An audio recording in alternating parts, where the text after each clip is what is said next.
Yeah. All praise to the great spirit. Let's go. It's the CG gang. You know how we work. Shout out to my sister Tabitha is in the building. Keon Cooper. Yeah. Big things this. Love and light to you, sis. What's the word? Hit that share button, like button. All that good stuff.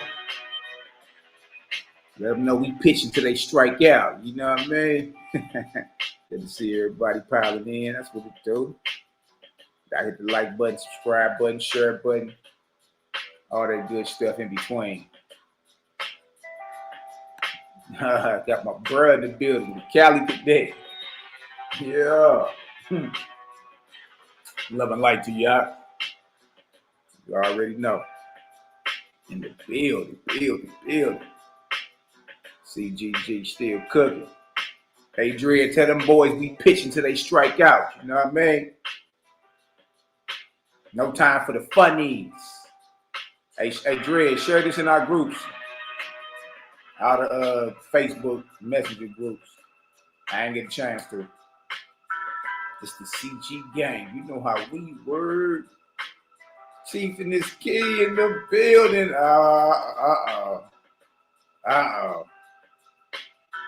It's the CG gang. You know how we work. That's right, we play ball. My brothers and sisters play ball. Press the line. Tikva, my beloved sister. What is the word, sis? Love, light, and all that good stuff in between. Yeah. CGG still cooking. It's the CG gang. You know how we word. Y'all share this across social media, all your platforms. Let me go ahead and share a little taste myself. We gonna get to cooking shortly. Y'all know how we do. It's the CG gang. You know how we work. Yeah. You know how we work. It's the CG gang. Y'all see the title. Book of Judgment, Part 6. Resurrection and the dwelling of spirits after death. Oh my God. Y'all keep dropping all this highlight, brother. Somebody mad. You know how we work. Somebody mad. That be all right, though. Y'all hit that like button, share button, all that good stuff, man. That gang in this thing. Yeah. Pitching to you boys, strike out. What you talking about? Gang. We be having fun, too, you know, man. I can't front. I be having fun doing this. I get a rush. I get a rush off of swift kicking the deity in the ring, giving your deity a wedgie. I get a kick out of it. I ain't gonna lie to you. And then just to watch the devotees powerless, foaming at the mouth, huddling up, scrambling. You know what I mean? Prayer is truly marvelous, man. And one thing I won't do is complain. We ain't complaining about nothing. Just results. Play ball, baby. You know how we work. Go ahead and send this out. Yeah, that's right. And what you say, Greg? My brother.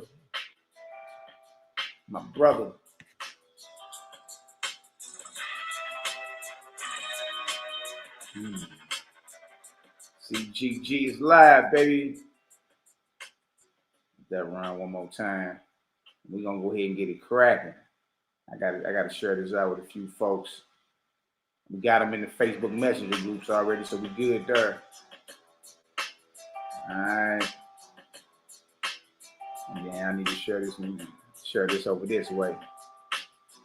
It's the CG gang. You know how we work. Them boys always cooking something. Stay in the kitchen. What's wrong with this brother, Max? Jay. CG gang. You know how we work. Look for my Let's put the oracle real quick. Gotta get the oracle in her. It's the CG gang. Creator gang is live. Creator gang is live. You know how we work. Keela starting stuff. She say tap in and learn something, cuz. Oh, man. Keela starting something. I got little sisters that pick fights. I got sisters that pick fights, brothers. Beware. You call yourself sniffing up behind one of my sisters, she gonna be lining you up.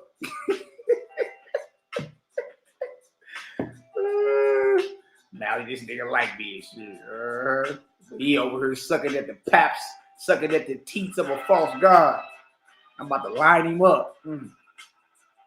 Look up, you be over here in the clutch of us.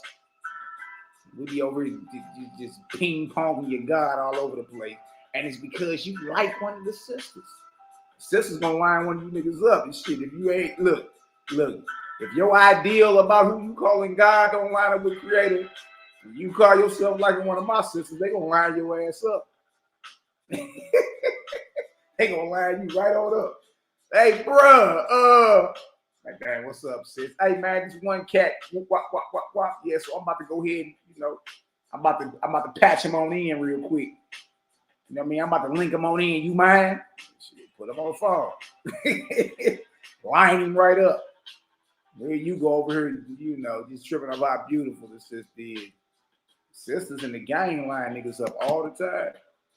And when I say that, I'm saying that if you like one of them, but your ideal of who the Creator is ain't lining up, they gonna set up a convo between you and one of us, and that's gonna go one of two ways. Either you're gonna be like, dang, bro, I never knew this, or you and your deity gonna get swift kicked up the jibs and sent on your way. they line niggas up all the time. That's what I'm saying. Like, here you go thinking you the max something. Dang. It's real out here. I'm trying to tell you, boy, it's more than a zoo. It's a jungle, baby. Keela lining niggas up. That's crazy. Elijah 7, my brother, love and light. What's the word? Tick for Creators unstoppable. That's right. My brother, Bishop X, FG, Keezy, all Daisy, baby. Love and light to the eye, man. We got Prince Cosmon in the building. My brother. You already know. Stand tall, Prince. Yeah. Hey, what you say, Trey? Don't get caught with your draw.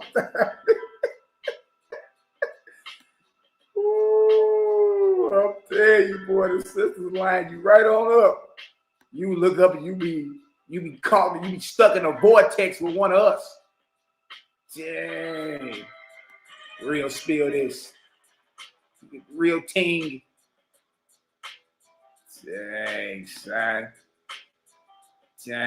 son. You know how we work? Dang. But it's really the problem around here, Dread.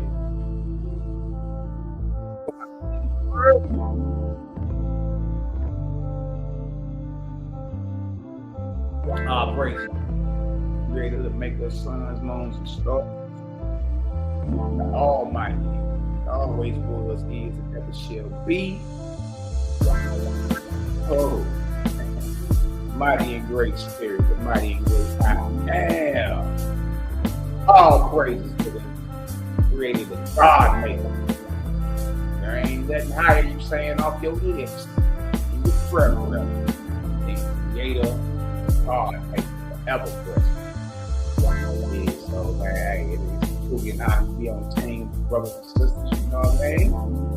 And, deity hunting. It's all good over this way. Yeah, we're going to press the line about something. Maybe it challenge you to think. challenge whatever it is you claim that you believe. That's it. And it just look about this. Everything must stand on its own merit in this way.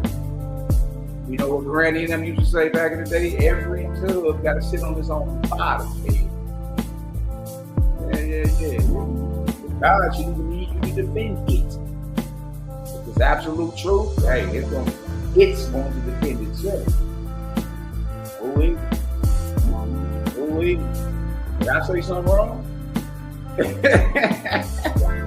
You all these damn apologists out here now. I'm an apologetic. I had to look that up. What the hell is an apologist? This nigga's apologizing? I don't get it. An apologetic is someone who knows the Bible is conflicted, that it contradicts itself, but somehow, some way, they have so much belief that they make apples into oranges. So they spend a career of making the Bible say opposite or mean opposite of what it says. Even though it's saying something, an apologetic calls himself a defender of the faith. So even though it says something opposite of what his faith is, he'll make it mean, you know what I mean, rigorous definitions and precepts, and trying to make $1 out of 15 cents. He gonna make the passage mean opposite of what it's saying, opposite of what you read. You dig? And only a false God I had you in a conundrum like this, chasing your damn tail, spinning your tires in the mud. Only a false God I had you doing that. How you spinning your damn tires in the mud? You know good and well that right there say that. You know it say it. Oh, but brother, they really don't mean that, because if you, look, we're not gonna play that, because then if that's the case, then we are victims of the translators anyway. The hell is we arguing about? Yeah, we all victims of the scribes anyway. What the hell are we arguing about? Huh? You got all these damn apologists out here call themselves defending the faith. And now you got what's birthed as Hebrew apology. Right? and boy, you got Deacon and them, they know that the Bible is contradicted, that it got things that's against itself. Man, these niggas that came up with Hebrew apologetics in response to the Christian apologetics. You dig? They all using the same lexicon, same sources and all that, same Bible, and come up with different answers every time. You can't make this type stuff up, man. The hell? We talking about the Almighty. We talking about the Creator, the God Maker, the omnipotent, all-powerful Creator. Don't need you to defend nothing. All you apologists, that's what you are. You're defenders of your God, because the text that's written about the God say so many different things that are polar opposites. You trying to make everybody, you trying to make everybody, convince everybody that, yeah, it says that, but it means that. You see what I'm saying? And that's because you know that what you read is in conflict with itself. So instead of saying, yeah, that don't add up, that don't even make sense, you'll say, well, hold on. And you'll try to make it mean opposite of what it says. So now we can't even trust our own eyes. See? Man, you gotta be careful out here, man. Be careful, you feel me? I'm loving like everybody in the chat. Shout out to the haters, jaw jackers and naysayers. Yeah, we love y'all too. CGG is in the building, ready, gang, still cooking. And tell all them boys we pitching till they strike out. Never done. You know what I mean? So let me go ahead and play this real quick. You know, we like to come out with the appetizer before we come out with the full course meal. I think y'all know what I'm saying. The recipient of the Crack Pipe Logic Award today is Asar Mkai, Mr. Plastic God himself. Huh? As the biosphere thinks humans into existence. As the biosphere thinks humans into existence. As the biosphere thinks humans into existence. So we recognize the earth. And see, again, this is what we're dealing with. This is the crack pipe logic that we're dealing with in what you call the conscious community. He's on the Commission side, so this Negro fancies himself as an Egyptian. Asar M. Ka is his name. It's his handle, is what he goes by. You understand what I'm saying? And you're not even 2 nanoseconds into the video. And he's talking about a layer of the atmosphere that thinks humans into existence. No different than the mealy-mouthed Negroes who fancy themselves as Naga, who claim that the creator is visible light, which is a small portion of the entire electromagnetic spectrum. You dig? And if you know anything, a beam of light ain't never created a damn thing. What are you talking about? Whatever light you looking at gotta have a source. That's who we talking about. You don't get 2 nanoseconds into this video before Asar hangs himself. He commits intellectual and scholarly suicide with this. And that's why I be trying to tell folk, man, the conscious community is full of idiots. Anytime he can just say this, he didn't even say it too fast. So he didn't even speedball it. He damn near served it to you on a platter. As the biosphere thinks humans into existence. I'm gonna go ahead and let this go ahead and just, let it play. I just had to go ahead and just express, you dig, my frustration with these cats, man. You like, and with the people who champion them. If you at any time found yourself seal clapping to what rolls off this mealy-mouthed Negro's tongue, then guess what? You've been compromised too. What the hell are we really talking about around here? What are we talking about? Come on, man. It's time to level your game up, man. People get so spiritual, they get goofy. Word. And just be saying stuff. You be like, that brother, so he's the deepest. Huh? He ain't no deeper than a water puddle. And have to take care of it. If it was just a floating mass. What the hell is as the biosphere thinks humans into existence. As the biosphere thinks humans into existence. As the biosphere thinks humans into existence. So we recognize the earth and have to take care of it. If it was just a floating mass, we could throw trash where we wanted and do what we wanted to do. I don't even get what he was trying to. That made zero sense. If it was just a floating mass, we can throw trash wherever we wanted and to do what we want to do. I don't think you brushed your teeth that morning you woke up, boy. Boy, I think that breath was hollering so much you started to short circuit. Huh? Boy, what the hell are you talking about? What are you talking about? The biosphere thinks humans into existence. As the biosphere thinks humans into existence. As the biosphere thinks humans into existence. So we recognize the earth and have to take care of it. If it was just a floating mass, we could throw trash where we wanted and do what we wanted to do. If it was just a floating mass, we could throw trash where we wanted and do what we wanted to do. If it was just a floating mass, we could throw trash where we wanted and do what we wanted to do.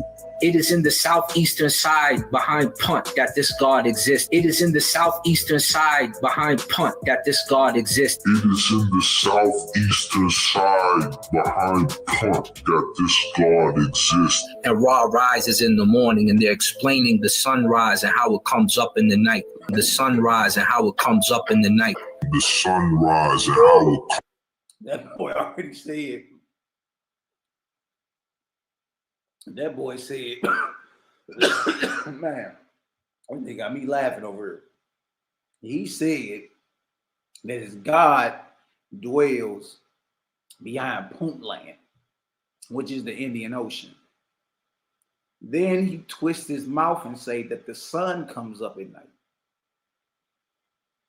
What? I'm saying, I can't take none of this serious. I know I can't. Maybe you can. Maybe the crack pipe logic is your cup of tea. Southeastern side behind Punt that this God exists. And Ra rises in the morning and they're explaining the sunrise and how it comes up in the night. The sunrise and how it comes up in the night. The sunrise and how it comes up in the night. Let's talk about my teacher, award-winning scientist Hitoshi Moriyama. He said, when you take the ball and throw it into the sky, that's the beginning of the Big Bang. When you take the ball and throw it into the sky, that's the beginning of the Big Bang. When you take the ball and throw it into the sky, that's the beginning of the Big Bang. What's up, guys? Welcome to another show. And today, guys, I will be throwing a basketball in the sky. That's it. And you're watching the universe expand until it reaches its zenith. When it reaches its height, then the universe is expanded, and in those areas it cools off, and we can tell because the ball starts to come back down. Because the ball starts to come back down. Because the ball starts to come back down. Oh, God. Friction is the heat is caused by the molecules moving, speeding up. Nothing is being brought out. Is heat being brought out? Yeah. Nothing is being brought out. Is heat being brought out? Yeah. Nothing is being brought out. Is heat being brought? That had to be the God, bro. Like, I can't take none of y'all serious.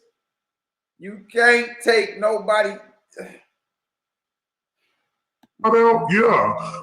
So let me tell you where it's located in the book of Cosmogony. 38 forward. Cosmogony. Lady Eloise.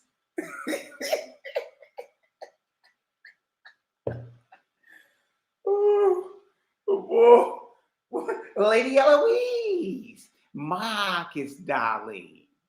Y'all seen some of y'all young enough. Y'all back in the 90s, it was a movie named Boomerang that came out. It was with Eddie Murphy, Martin Lawrence was in there, David Allen Greer, you know what I mean, Halle Berry, Robin Givens, all that.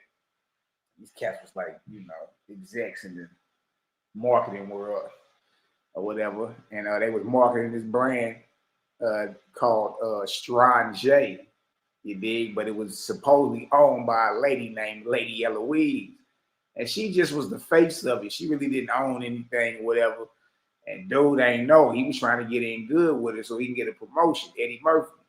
That old lady nigga popped out talking about she drinking beet juice. It keeps the skin tight. Boy, she straight. Hey, man, I feel sorry for Eddie Murphy or that. But that boy had to commit loin jihad that night. All to find out that woman ain't got no power. And so she talked just like this woman. Marcus, darling. Lady Eloise. Dang, girl. /1.37 to 42 is where it says the sun does not give off heat in the book of Cosmogony. Then why is the space between the face of the sun and the face of the earth freezing cold? Objective proof, she don't know what she talking about. This is from NASA, Webb Telescope. By the way, Webb Telescope is not going out our galaxy, it is going towards the sun. Conduction and convection can't happen in empty space due to the lack of matter, and heat transfer occurs slowly by the radiative process alone. Conduction and convection can't happen in empty space due to lack of matter, and heat transfer occurs slowly by the radiative process alone. Boy, put them boys in a blender that night. They haven't recovered since. They ain't recovered off that. You don't recover from no ass whooping like that, man. You just don't. You just don't. Yeah, let's check this out. Story Yahshua the Essene 10-minute video. Shout out to the brother It's your host, Selah Shalom, and this is the Cosmon Teachings in the Words of Jehovah and His Angel Ambassadors from the Cosmon Bible Owaspi. And the topic of discussion today is called the story of Yahshua. The same way true God, son of Jehovah, raised up Sakaya of India and Confucius of China, likewise did God raise up Yahshua of Northeast Africa. Many people, especially Christians, believe that this is the true image of the Messiah with his disciples at the Last Supper. This image was created 1400 years after the Messiah. This image was painted by Leonardo da Vinci. And this is the image most Catholics and Christians believe to be the Messiah and his disciples, Europeans. But this is the image of the beast, the Antichrist, because 1200 years before this image in the 2nd century AD, you had this image of the Messiah and his disciples, which existed from the 2nd century until the 14th century, when they began to whitewash all the black icons from Rome and Europe during the Renaissance. Some of them survive today to give us proof of these things. So here you have the original and the fake side by side. Yahshua was a Nazarene, and in order to be a Nazarene, you had to take the vow. You had to let your hair grow in locks. And here you can clearly see the locks as a vow to him being a Nazarene. But on the fake image, the Antichrist image, you see his hair straight, no sign of a Nazarene vow. Yahshua was an Essene Nazarene Jew. The Essenes were a sect of Jews that separated from the apostate Jews that followed Baal and other surrounding gods. And the Essenes was under the auspice of Moses when he returned to redeem Pharaoh from the lower heavens around 400 BC, 400 years before the birth of the Messiah. As I explained in the vid called Moses in Heaven Return to Earth, Yahshua was sent to restore the Mosaic law, the peace policy among the Israelites. One of the reasons Moses appeared to Yahshua, being that the Israelites were following the heathen ways, worshiping Baal, Elohim, Ashtaroth, all the tribal gods of Canaan, and setting up kings to rule over the people after the manner of the pagans. Yahshua was sent to show them how to live according to the ancient custom of Israel, and not these pagan customs. In the original Mosaic law, families supposed to live in communities, serving no kings, no leaders, but the Creator only. So when Israel began choosing kings, they were under the inspiration of a false god, more likely Baal. Owaspi even exposes the truth about how this Jesus came about, and it has nothing to do with the Hebrew Yahshua, but I will explain this in vids to come. Now, God's book of Ezra, chapter 42, verse 1 through 17, it states, verse 1, God, Jehovah's son, was wise above all these trials, for he had the light of Jehovah's kingdom with him. Verse 2, and it will be shown presently how much further ahead are the plans laid out by Jehovah's son than by his enemies. Verse 3, because Pharaoh persecuted the Israelites, Moses put a curse upon Pharaoh. Now after hundreds of years in the lower heavens, behold, Pharaoh was cast in hell, and then in chaos, and none but Moses could deliver him, as hath been previously described. And I explained this in a video called Moses in Heaven Return to Earth. Verse 4, so Moses descended from the higher heavens and delivered Pharaoh, and he provided Pharaoh a new name, Elias, and sent him back to earth to labor with the Israelites in order to fulfill his shortness and righteous works. Elias therefore became a willing volunteer, and many angels with him. Now here's the origin of the Essenes, being an Israelite sect that was under the inspiration of Jehovah and not the false god Baal or El. Verse 5, and these angels inspired 700 Israelites to separate themselves from all other people and to go and live by direction of the angels of Jehovah. Moreover, the angels inspired these people to call themselves Essenes, as commanded by Moses in heaven. So here the Essenes started out as a group of 700 Israelites, separating from the Israelites that practiced the ways of the heathen. This time would have been when the Israelites returned from Babylon, around 400 BC under Ezra. Verse 6, these Essenes were therefore a separate people, pledged to Jehovah, to have no king, nor earth ruler, except their rabbis, and they dwelt in communities and families of 10s and 20s and hundreds, holding all things in common. But in marriage they were monogamic, neither would they have more than one suit of clothes each, and they lived on fruits and herbs only, nor ate they fish nor flesh of anything that had ever breatheth the breath of life. And they bathed every morning at sunrise, and worshipped before the altar of Jehovah, doing in all things after the manner of the ancient faiths, by virtue of the angel hosts, who were with them, did they these things, and they held communion with the angels of heaven every night before going to sleep. So this is the religious practice Yeshua came out of. As it stated, they served no kings but Jehovah only, and they ate no fish, no flesh. So they were vegans, they were vegetarians. Likewise with Yeshua. For 400 years before Yeshua's birth, these Essenes ate no dead animals or fish. So Mary and Joseph, the parents of Yeshua, were vegetarian as well. Verse 7. Elias had said, because I persecuted the faithists, the Israelites, and raised up my hands against them and against Jehovah, I was an instrument in part of their fall. Now will I labor with them to reestablish them in purity and love. And he so labored. This is an example of what you reap is what you sow. Verse 8. And Elias and his angel hosts made the camps of the Essenes their dwelling places, watching over these few Israelites day and night for hundreds of years, without leaving them. These faithful angels guarded them from all the warring hosts of angels, belonging to the armies of Baal and Ashtaroth, and to the truant gods, Luamong and his hosts. So here you see how they were guarded from the surrounding false gods. Verse 9. And though the Essenes lived in great purity of body and soul, yet they were evilly slandered by the world's people around about them on every side. Verse 10. But Jehovah prospered the seed of the Essenes in holiness and love for many generations. Verse 11. Then came Gaphania, chief of the Luis, and Luis are angels that are responsible for raising up prophets, according to the commandment of God, to raise up an heir to hear the voice of Jehovah. And 4 generations more, an heir was born, named Yeshua. And he was the child of Joseph and his wife Mary, devoted worshippers of Jehovah, who stood aloft from all other people except the Essenes. So here it states Joseph and Mary was the parent to Yeshua. It states nothing about an immaculate birth. And I will show in coming vids how other stories got twisted in the story of Yeshua during the time of Constantine and the Nancy Creed. Verse 12.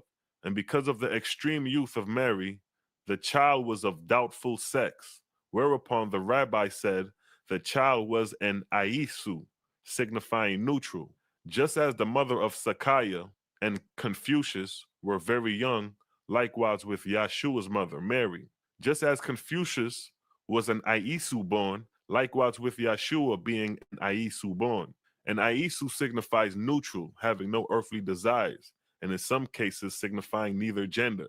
It is this term Aisu that Constantine used to formulate Aisos, which is Jesus.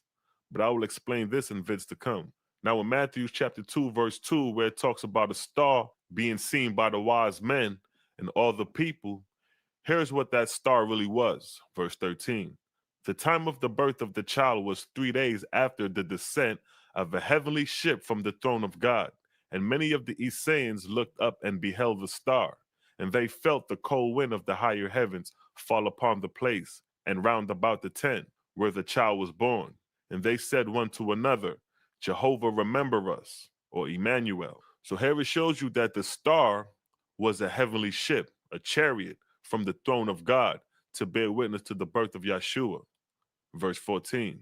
Gaphania, the chief angel of the Luis, knew beforehand what the birth would be, and he sent out around about the Essene encampments extra guardian angels, and these notified the descending hosts of angels of what was near at hand. Verse 15. So the messengers from heaven tarried until the child was born, equating Elias of the time ahead when Moses and Elias with their hosts would come to complete the deliverance of the spirits of the Egyptians whom Moses had colonized in Atmospheria. Verse 16, Elias said, thank Jehovah, I shall once more look upon Moses' face. Verse 17, and when the birth was complete, the angels of heaven re-entered the starship and hastened back to paradise, God's heavenly seat. So the star of Bethlehem, the star over Jerusalem that the wise men of the east seen, was a chariot from the heavenly throne of God. Now, God's book of Ezra, chapter 43, verse 1 through 15, states, now here's where Moses appeared to Yeshua, verse 1. When Yeshua was grown up and ready for his labor, God provided a host of 100 million angels to make a line of light from his holy counsel down to the earth, and they so made it. Verse 2. Verse 2. And God provided a guardian host of 2,000 million angels to protect the line of communication, for it was war times in heaven and earth. So here is showing you the works of the angels unseen to mortals. Verse 3. Then came Moses from his Etherian realms, accompanied by Elias and a sufficient host, and he came to paradise, to God on the throne, where due preparation had been made for them. For the heavenly kingdom of God were stirred from center to circumference when it was hurled abroad that Moses and Elias was coming. Verse 4. And paradise was like a new heavenly city, being acceded by an influx of more than 1,000 million visitors for the occasion. Verse 5. And heralds and receivers and marshals and musicians extended every way. Verse 6. A whole book might be written on the glory of the occasion. When that Etherian ship descended from the higher heavens, Moses was received according to the custom of gods. And God said to Moses and Elias, come ye and honor my throne, and I will proclaim a file before the throne, to be followed by 2 days of recreation. Verse 7. Then Moses and Elias went up and sat on the throne of God, that they might look upon Moses' face. And Moses stood up before them. Moses said, I remember standing on the earth while the host that came out of Egypt passed before me. Great Jehovah, what symbols of things thou givest, and ever with a new thrill of joy to the soul, O thou Almighty. Verse 8. That was all he said, but so great was the love and glory in his face as he stood on the throne of God, that every soul that passed said, Moses, blessed son of Jehovah. Verse 9. And God granted 2 days recreation, during which time the Etherians mingled with the Atmospherians in great delight. After that, Moses with his hosts went to Elaban, his colony of Egyptians, whom were now raised high in the grades, and Moses had them removed to Aroku, where they were duly prepared and adorned as brides and bridegrooms of Jehovah. And after suitable preparation, Moses provided for their ascent to the Nazarenes fields of Metapotamus in Etheria, sending them in charge of his own hosts. Verse 10. After that, Moses and his remaining host descended to the earth, to Canaan, to the tribes of Essenes, which had been raised up by Elias, Pharaoh. And great was the meeting between Elias and Moses. The former broke down with emotion. He said, all praise to thee, O Jehovah, thou hast remembered me at last. Verse 12. Moses came to him and said, I have come for thee, O Nugan. I have a place prepared for thee and thy host in my Etherian kingdoms. Thou hast done well. Now, here is where Moses appeared to Yeshua as described in the King James Bible, Matthew chapter 17, verse 1 through 8, and in verse 5 in the King James Bible, where it states that a cloud covered them on the mountain. But here in Owaspy, it'll show that it was a spacecraft or a chariot. In the Owaspy, it mentions over 20 different names for heavenly spaceships that is mentioned throughout the book, including chariot. That's just one. Verse 12. Then Moses and his hosts drew his Octivane, and Octivane is one of the names of the spacecrafts mentioned in Owaspy, down to the angel camp, which was near the camp of the mortals, the Essenes. And they made the light to fall upon the boat. And it came to pass that many of the Essenes looked up and beheld the Octivane, calling it a chariot. So here the Owaspy clearly tells you that it was a chariot that Moses and Elias was traveling in when they came to see Yeshua and his disciples. Verse 13. And Moses and Elias went and stood before Yeshua, and he saw them. Verse 14. Moses said unto him, my son, the light of Elah is upon thee. Israel through thee shall regain the all one, which was lost. Verse 15. Thereupon Moses and his hosts, together with Elias and his hosts, went into the Octivane, the chariot, and immediately took course for paradise, God's heavenly seat, where they arrived in due season. And after 3 days, they again entered the fire ship and took course for Moses' Etherian realms.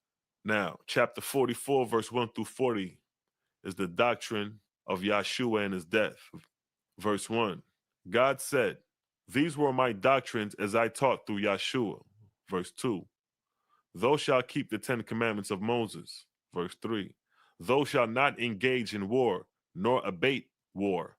Verse 4, "Thou shalt eat no flesh of any animal, or fish, or bird, or fowl, or creeping thing which Jehovah created alive." So to those Israelites who try to justify eating meat, Yeshua was against such dietary practice. Verse 5, "Thou shalt dwell in families after the manner of the ancient Israelites who held all things in common." Verse 6, "Thou shalt have no king, nor queen, nor bow down in worship to any except the Creator." Verse 7, "Thou shalt not call on the name of angels to worship them, nor to counsel with them on the affairs of earth." Verse 8, "Thou shalt love thy neighbor as thyself, and do unto thy fellow men as thou would have him do unto thee." Verse 9, "Thou shalt return good for evil, and pity them that sin." Verse 10, "It hath been said, an eye for an eye, a tooth for a tooth, but I say, return good for evil." Verse 11, "And if a man smite thee on one cheek, turn the other unto him also." Verse 12, "The man shall have but one wife, and the woman but one husband." Verse 13, "As the children honor the father, so will the family be blessed with peace and plenty." Verse 14, "Remember that all things are of Jehovah, and are of his servants to help one another." Verse 15, "And as much as ye do these services to one another, so serve ye Jehovah." Verse 16, "Behold only the virtue and wisdom in thy neighbor. His fault thou shalt not discover." Verse 17, "His matter are with his creator." Verse 18, "Call not on the name of any God or Lord in worship, but worship Jehovah only." So the name Lord, Adonai, God, Elah, Elohim, El, are not to be called on as references to the Creator. Verse 19, "And when thou prayest, let it be after this manner." Verse 20, "Jehovah who ruleth in heaven and earth, hallowed be thy name, and reverence amongst men. Sufficient unto me is my daily bread, and as much as I forgive those that trespass against me, forgive thou me, and make me steadfast to shun temptation, for all honor and glory are thine, worlds without end. Amen." Verse 21, "To visit the sick and distressed, and helpless and blind, and to relieve them, to provide for the widow and orphan, and keep thyself unspotted before men. These are the way of redemption." Verse 22, "Thou shalt take no part in the governments of men, but observe the will of Jehovah, being obedient unto all governments for his sake." Verse 23, "All men are the children of one Father, who is Jehovah, and whosoever chooses him and keepeth his commandment is his chosen."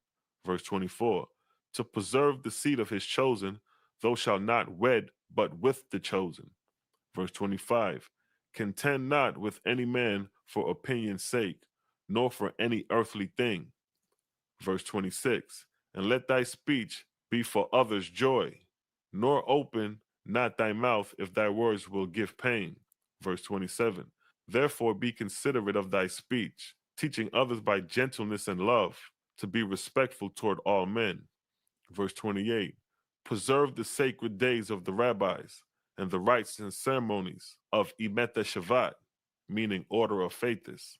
Verse 29, "For 3 years Yeshua traveled among the Israelites, preaching and restoring the ancient doctrine." Verse 30, "And there were gathered in groups of 10s and 20s and 50s, more than 2,000 Israelites of the ancient order of Moses, who became steadfast followers of the teachings of Yeshua." So here you had over 2,000 steadfast followers compared to only 12 disciples. Verse 31, "But because of persecution by the apostate Jews, they kept themselves aloft from the world, having signs and passwords whereby they knew one another." Verse 32, First, the god Baal, and after him, Thought, alias Gabriel, inspired the kings and rulers against these Israelites, the faithists. So between 400 BC to the 1st century, Baal was responsible for inspiring the apostate Israelites and set up kinglyships after the manner of pagans. Verse 33, and they provided them by commanding them to eat flesh, even swine's flesh, the which, if they refused, was testimony sufficient before the laws to convict them of being enemies against the gods. Verse 34, so they were scourged and put to death whenever found. Verse 35, now when it came to pass that Yeshua went into Jerusalem to preach, and not many days thereafter he was accused of preaching Jehovah. Verse 36, and he was arrested, and while being carried to prison, he said, verse 37, ye are hypocrites and blasphemers, ye practice none of the commandments, but all the evils of Satan. Verse 38, behold, the temple shall be rent in twine, and ye shall become vagabonds on the earth. Verse 39, and at that the multitude cast stones upon him and killed him. Verse 40, and Jehovah sent a chariot of fire and bore his soul to paradise. So here it states Yeshua was stoned to death, a well-known custom among the Israelites to carry out punishment. And with that, I'd like to say peace and blessings and catch you on the next documentary called Luamong, the false trinity God styles himself Christ and the origin of Christianity. Shalom. Verse 2, and God provided a guardian.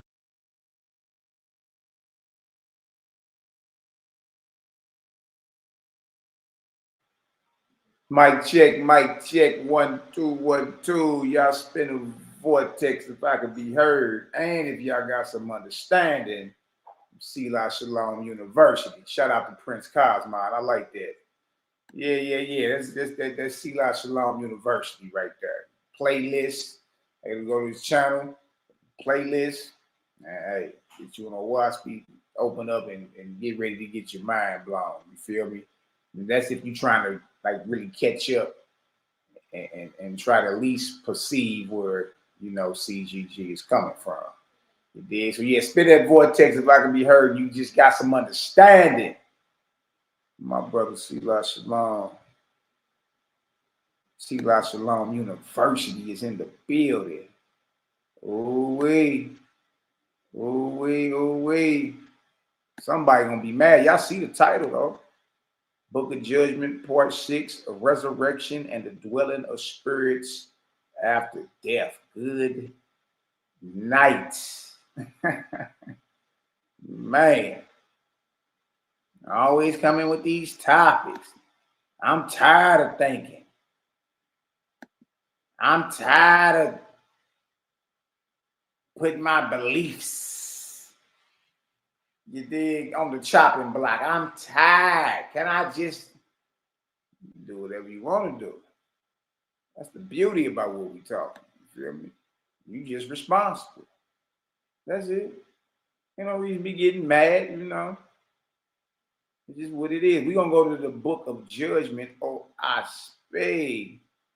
We going through chapters 14, 15, and maybe 16 today. But I'm gonna start back up in chapter 13 toward the end of it. You did start at verse 40 right here. Gang.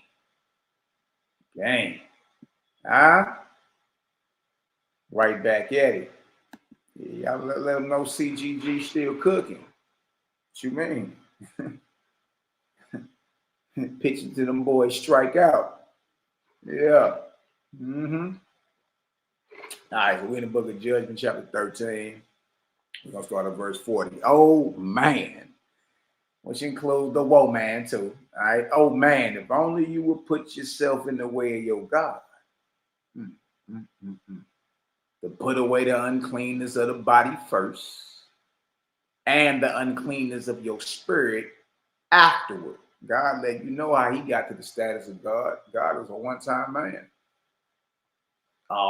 Elohim, it means judges, rulers, you know, mighty ones. Yeah, all men. Yeah, I'm not about to play the word salads with us, the word sorcery. The Bible tell you God is a man. We just saying God is a one-time man. And which means he slid through the womb of his mama. Okay. Came out the nut bag of his father. Okay. Grew up, had a banky, receiving blankets, had to get burped, was on the teat. Had to be taught how to walk. You had morning breath, got sick at times, had some injuries. Yeah, already got married, had children, all that. Lived a life. He did, but eventually, when he put off this flesh and getting to the other side, God is a title and rank of what you can become. God is who you become, not who you're supposed to be praying to. There's someone who tells God what to do. There's a difference between the creator of all, the almighty creator, and any God. You see? So God letting you know what I mean, to get to where he is, you got to put away what? Uncleanness of the body first, and the uncleanness of your spirit afterward. Because it's some evil, diabolical people, right? That's running around here proclaiming to be vegan and plant-based and all that. So you can't just gauge it off that just because somebody don't eat. He ain't, chewing on a loin sandwich. It's a little deeper than that. All right. To seek for things that are pure and good instead of criticisms and philosophies that rise up out of your contaminated flesh house. I like that word right there, boy. I might have to start saying that. Y'all still chewing on these flesh houses? Dang. You better all putting your mind on things that are pure and good instead of always trying to find fault with something and, all your philosophies that, these things rise up out of your contaminated flesh house. This is not, this is not wisdom and light from above. Verse 42. Whoever desires resurrection, which should be everybody within listening range, pretty sure you don't want to fall and go backwards. You don't want to decline, do you? Whoever desires resurrection, let him begin to resurrect himself. Yeah. You got to do the work. Well, Christians hate the word work. What do you mean works? No, it's just pure faith. It's just belief. Them niggas want to be held to no. They don't want to be held to no type of works at all. No type of, hey man, just love your neighbors, yourself, do good, man. You know what I mean? Stop being a scandal. You over here claiming to be a Christian and just as scandalous as ever. Huh? The Muslims too. Don't forget about them. Them niggas wow. Man, look, I'm talking about the Negroes of Islam. Man, them niggas, man. So it tell you, come on, man. You desire resurrection, begin to resurrect yourself. Put that work in. How do you do that, Malachi? By getting out here and just being sincere and genuine, being good, doing good to the next man, woman, animal, whatever, to creation. Get out here and be a brother to creation or sister to creation. Stop being a damn nitwit all your life. You see that?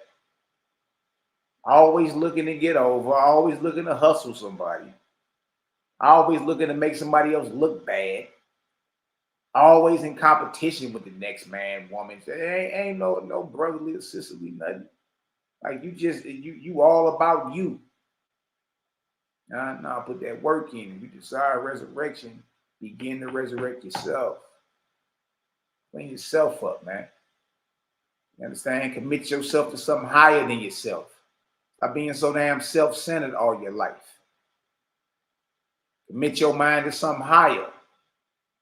He's saying you might as well go ahead and put that on Creator. Begin your resurrection process. What you waiting for? What you waiting for? Knows what it says. It say, do not make your confessions, which are between you and your Creator. Do y'all hear this? Do y'all hear this? Do not make your confessions, which are between you and your Creator, before men. Good night. Good. You gotta get you in the council.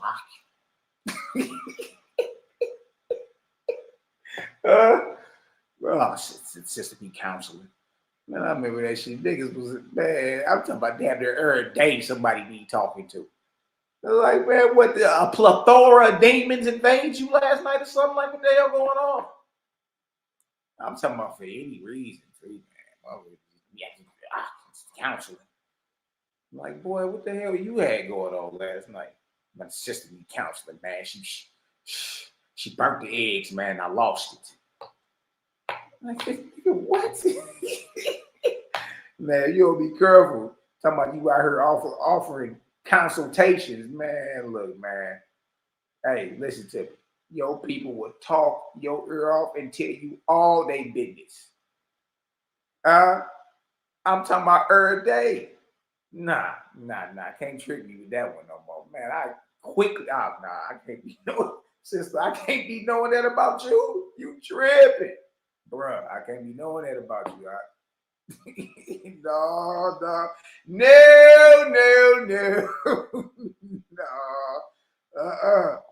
Nah, y'all got too much going on. I can pray for you. You dig? Tell you I'm in the same battle. Look, I can't be, I can't be looking at you like that. You can't just be dropping, just pulling up on me, just dropping all your luggage off. Nah. So it's telling you right here, it's how hard and practical, how clear Waspy is. It say, do not make your confessions which are between you and your creator before men. So don't let nobody, trap you into some type of counsel. That was they was trying to do with Yeshua, the Sanhedrin.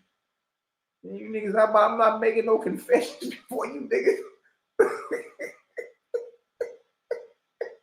Oh, no. But covenant with him within your own soul, saying nothing of this for the laudation of men. Yeah, get that right within your spirit, man, between you and your creator. You know what I mean? You know whatever you did was, you understand, was way left field. You know that. You dig? And I'm here to tell you, unless you get that right, you know what I mean, that follows you into the next world. So you either gonna get it right now or later, and it's much harder that way. You know what I mean? It's a lot of training and education. You gotta learn how to be able to resist those atmospheric currents, and because your spirit is gonna drift to, what it likes, what's entailed on it. You really don't got the strength to so you gonna be dwelling in the house of your chief desires for a long season until you develop the strength to know how to get away from it. It's much harder on the other side than it is now. So it tells you to stop telling your business. Stop telling your business to people, men. Get that right inside first, man. And then you already know if it's somebody that you need to go apologize to, then pull that person aside and rap to them. You dig? But what you gotta is letting you know, stop all the loose living. Stop it. Nothing has been cured behind it. Yeah, these niggas is still as evil as hell. Then had 1,000 consultations. And in them 1,000 consultations you probably had, niggas lick your fingers and flip through Bible. Well, brother, the scripture says, believe not every spirit. If you look on a woman to lust after, it's adultery. And he leave about it there, may feel empowered for a second, but he right back to it. She right back to it. So a wise be telling you, hey, that's between you and your maker. You dig? And again, if it's somebody that you done harmed, you need to go make that right. And then you're better off doing it now than later. That's the point. All right. So don't make all that before men, but covenant with him within your own soul, saying nothing of this for the laudation of man. Your spirit is as a seed of a beautiful tree. So your spirit is compared to a seed. Kind of seed, Malachi, a beautiful tree. The seed that was planted to make the beautiful tree your spirit is compared to a seed. All right, that seed gets planted. Look at that, what your creator planted. Your spirit was planted by your creator. Where, Malachi? Give it good light. Give your spirit good light like that seed needs good light. Give it good light and a clean soil so that its blossoms and its fruits may glorify your creator and you. You see, we in that spirit work over this way. Huh? Yeah, it's way more of a problem because we dealing with the thing that's inspiring you, that's putting the battery in your back, letting you know it's a false god. You wasting your time over that way. You on a sinking ship. This how you know it's created, and this how you know it ain't. Huh? So if your spirit is a seed, you better give it good light and a clean soil. That way, when it starts to grow, it can be what? It can be a glory to your creator and yourself. Feed that spirit, man. You know what I mean? Famous niggas below the grades. Y'all know what I'm saying? Like, you know the system in order. We are in a very excellent spot. We in a very excellent spot, man. Like this type of stuff, you can't even get. You realize you can't go to the most prestigious university in the world and learn this.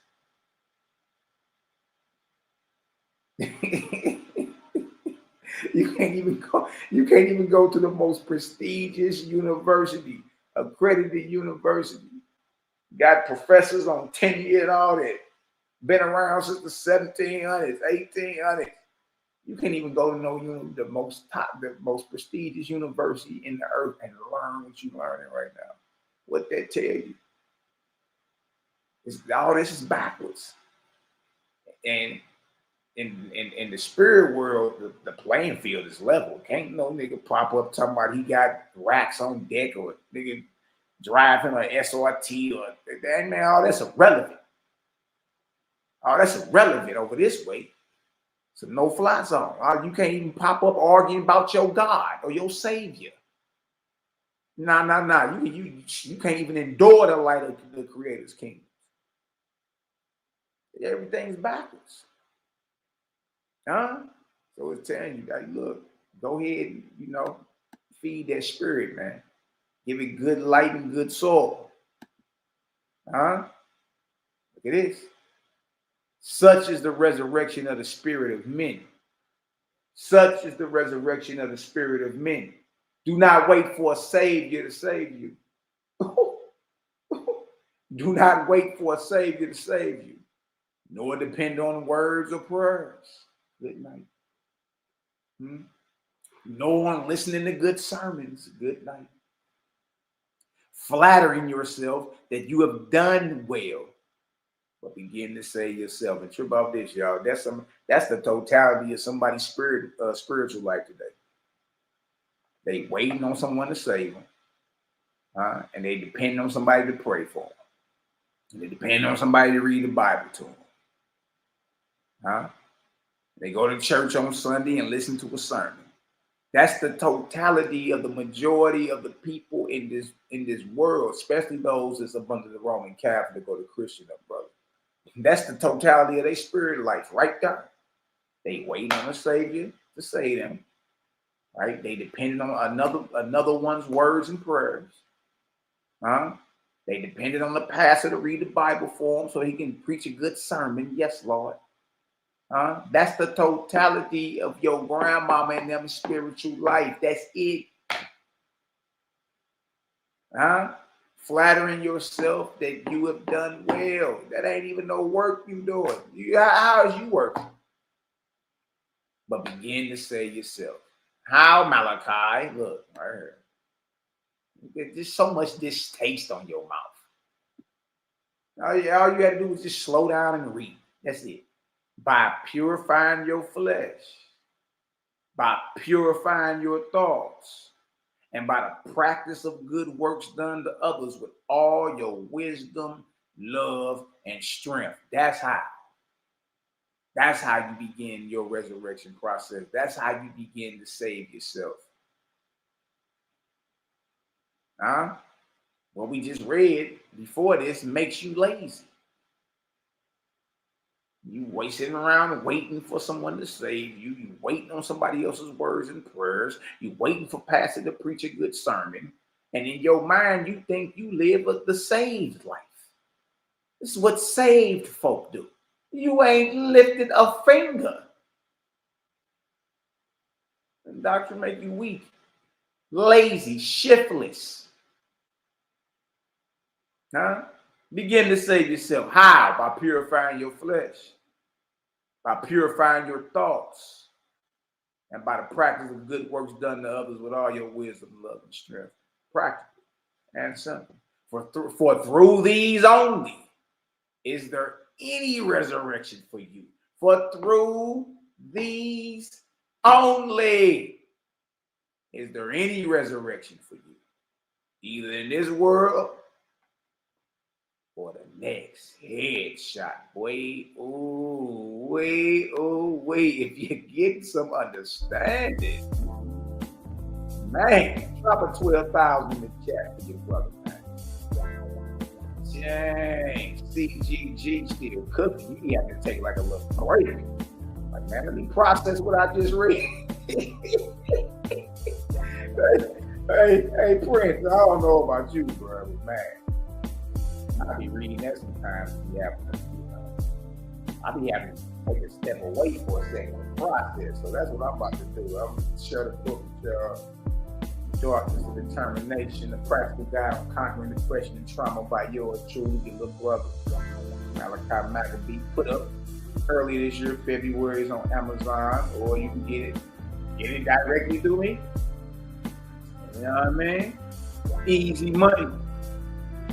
So y'all dropping 12,000. Y'all get some understanding. Let me go ahead and fill my cup up real quick. Get myself together. I'm right back at it.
Mic check, 1 2 1 2. Let's get back to this. Let's get back to this book of judgment. Chapter 14. Man, there's some jewels up in that deal. There's some jewels up in that deal. Shout out to the haters, jackers, and naysayers. Yeah. We love y'all too. Love y'all too. How do you begin to say yourself? Let me see if y'all know. Drop the answer in the chat. That just said, stop waiting on a savior to save you. Stop depending on somebody else's words or prayers for you. Stop depending on pastor to preach a good sermon, and you think you did some good work. You say, begin to say yourself. How do you begin to say yourself? Y'all put the answer in the chat. Y'all put the answer in the chat. Let me see if everybody been listening a little taste. Look at this chat real quick. Shout out to my bruh. My bruh Cosmon Kruger is in the building. What's the word, bruh? What's the skinny, Cal? What's the skinny? Y'all go like, subscribe, share. That's Cosmon Cal, the cloud kicker, who I prefer to call Cosmon Kruger. What's the word, bro? How you be? Dang. Prince Cosmon say, do not wait for a savior to save you. Begin raising yourself up daily via practice of good works unto others with all wisdom, power, and strength, and worship to the ever-present Creator. Dang. Man, simple, ain't it? Real simple. You think people get it by now, but we complicate it. We complicate it. You know what I mean? And we've actually allowed ourselves to be deceived. You know what I mean? That's why what the gang is doing is very important. Very, very, very important. Because there ain't a higher battle. There ain't a higher battle in the galaxy than the overthrowing of the gods that have the sons and daughters of the Creator in bondage. You dig? But realize it's our choice. We choose that. We choose bondage. You dig? It's the ideology of a bruised and battered woman. She been getting the wig whooped off her head, and she still go back over there and love on this thing. Getting the wig whooped off her head. You see, and that's the syndrome we play with the false gods. A bruised and battered woman that thinks she can change the nigga that's whooping the wig off her head. Nah. That physical bruising come with a mental scar and mental bruising as well. Like something ain't right up top. You know what I mean? Something ain't right up top at that moment. You dig? And it's the same thing with us. We so loyal to some false ass gods that ain't did nothing but whoop the wig off our head. You dig? That's right. Diet got to do with it too. Purifying the body, purifying the thoughts. You know what I mean? Do something good for someone else. You know what I mean? Remember my yak say, yeah. It's simple, man. There ain't a higher fight though, y'all. Ain't a higher fight. You know what I mean? The gangster in the street ain't fighting a higher battle than us. You know what I mean? The Christian apologetic or the skeptic, ain't none of them fighting a higher fight. This is the highest fight in the galaxy. I don't care what nobody say. The fall of the gods, they got you in bondage and giving you the ever presence. Is reminding you of the ever presence of the Creator that's greater than all. You see what I'm saying? Woo, that's classic right there, boy. That's classic. Let's get into the chapter 14. Get into chapter 14, Book of Judgment. Dang. Regarding the foundations of the resurrections of your God, there are two kinds. One which deals with those already born, and the other with those who are not yet born. Good night. Good night, really. Look at this. Hold on. For after you have purified your flesh and spirit, two conditions are open to you: celibacy and marriage. Woo! Boy, I'm so glad it ain't just one. I'm so glad it ain't just the first one. Good night.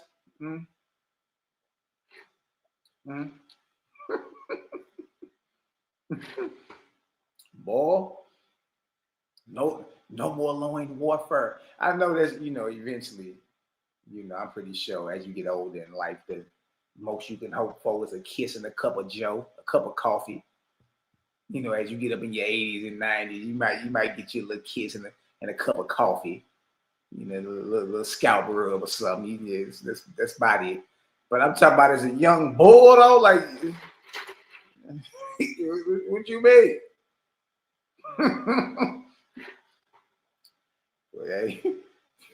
Well, I don't know. Numbers will be low. Numbers will be low right now. Niggas had to be celibate. Numbers would be kind of low. Oh no. All right, look at this. Well, after you have purified your flesh and spirit, two conditions are open to you: celibacy and marriage. To those who are by nature inclined to celibacy, let them rejoice. For in not having offspring, they shall have less bondage after death to remain in the lower heavens and to return to the earth to their kindred. So the less children you have, because you're still responsible for your living children when you cross over. Like, you know, like you're bound to your children or your offspring. Absolutely. For a certain period. For a certain period, like 6 generations, 200 years, something like that. You know what I mean? Look at this. It said right here. For in not having offspring, they shall have less bondage after death to remain in the lower heavens and to return to the earth to their kindred. Okay. Dang. Look at this. It is a great glory for them to make themselves brides and bridegrooms to the great spirit, to be his for righteousness' sake. But as to you who desire marriage, pursue the same course as to purity and holiness of person, regarding your own resurrection. See? Keep off that. See, so that means you can't just be out here marrying whoever just because you like, you know what I mean, his street status, or you like her physique. She the one that got her little body done up. You like her physique and all that. These are not even conditions you're supposed to be considering dealing with marriage. You're supposed to be dealing with, if you're pursuing marriage, then purity, holiness of person, like your spouse got to be on that type of time, because y'all want to bring forth heirs on that type of time. You feel me? The wrong people be getting with the wrong people. That's all. There was a time when marriages was arranged. You didn't have no choice. Now, you know what I mean? If you Pop negotiated, for Jethro to be your husband, ladies, and Jethro was your husband. It didn't matter if he was 4'5", hung off like a damn mouse. That was your nigga forever. But the decision was being made for you. These days, we all making our own decisions and making the wrong ones. It's telling you. But as to you who desire marriage, pursue the same course as to purity and holiness of person, regarding your own resurrection. Yeah. Look at this. Look at this. For in this you shall be graded also, according to what you do. Yeah. You know what I mean? So we can't keep striking out at this marriage thing, brothers, fellas. Yeah. You're being graded on it. And some of us have subpar grades. Let's be honest with you. You know what I mean? Be real with you. You can't keep striking out on this thing, because we're being graded in everything you do. The delight of your God, who has dominion over both the earth and her heavens, is to witness the birth of those who come from the pure in flesh and pure in spirit. See that? You're supposed to be linking with, in other words, you're supposed to be linking with somebody that's down with Creator. Period. Both sides of the aisle. Both sides of the aisle. That's supposed to be your chief concern. And like, does this person love the Creator? You know what I mean? Because you already know there's a certain way we gotta rock anyway. There's a certain way we eat, you know what I mean? It's a certain way we, pray, meditate, all that. Ways we get them dark forces up off of us, put them in check. Like, hey, since you're over here, you finna get this light too. Like, it's ways we get out. You know what I mean? To guard ourselves when they come down to purity and all that. You see? So those that love the Creator are supposed to be getting together. You feel me? And when one skip across your plate that's on that type of time, it really ain't too much like correcting that you got to do. You ain't got to remind them all the worldly, earthly thing. Like, look, we ain't doing that. It's going to take away from the grade. Or we ain't doing that. That's going to, have us all types of bad vibes. She already should be on it, or he should already be on it. Because they already in pursuit of their maker. You see what I'm saying? And that's how it's supposed to be. Look what it say again. It say, the delight of your God, who has dominion over both the earth and her heavens, is to witness the birth, see, babies, of those who come from the pure in flesh and pure in spirit. All children are born into the world in likeness of the father and mother. Look at that. All children are born into the world in the likeness of the father and mother. And every child is a new creation. See, so there's no reincarnation. Every child is a new creation, quickened into life by the presence of the Creator, who is the all life. At the moment of conception, you're a new star in the universe. At the moment of conception, through the Creator's ever presence, you're a new creature. No, you haven't been here before. No.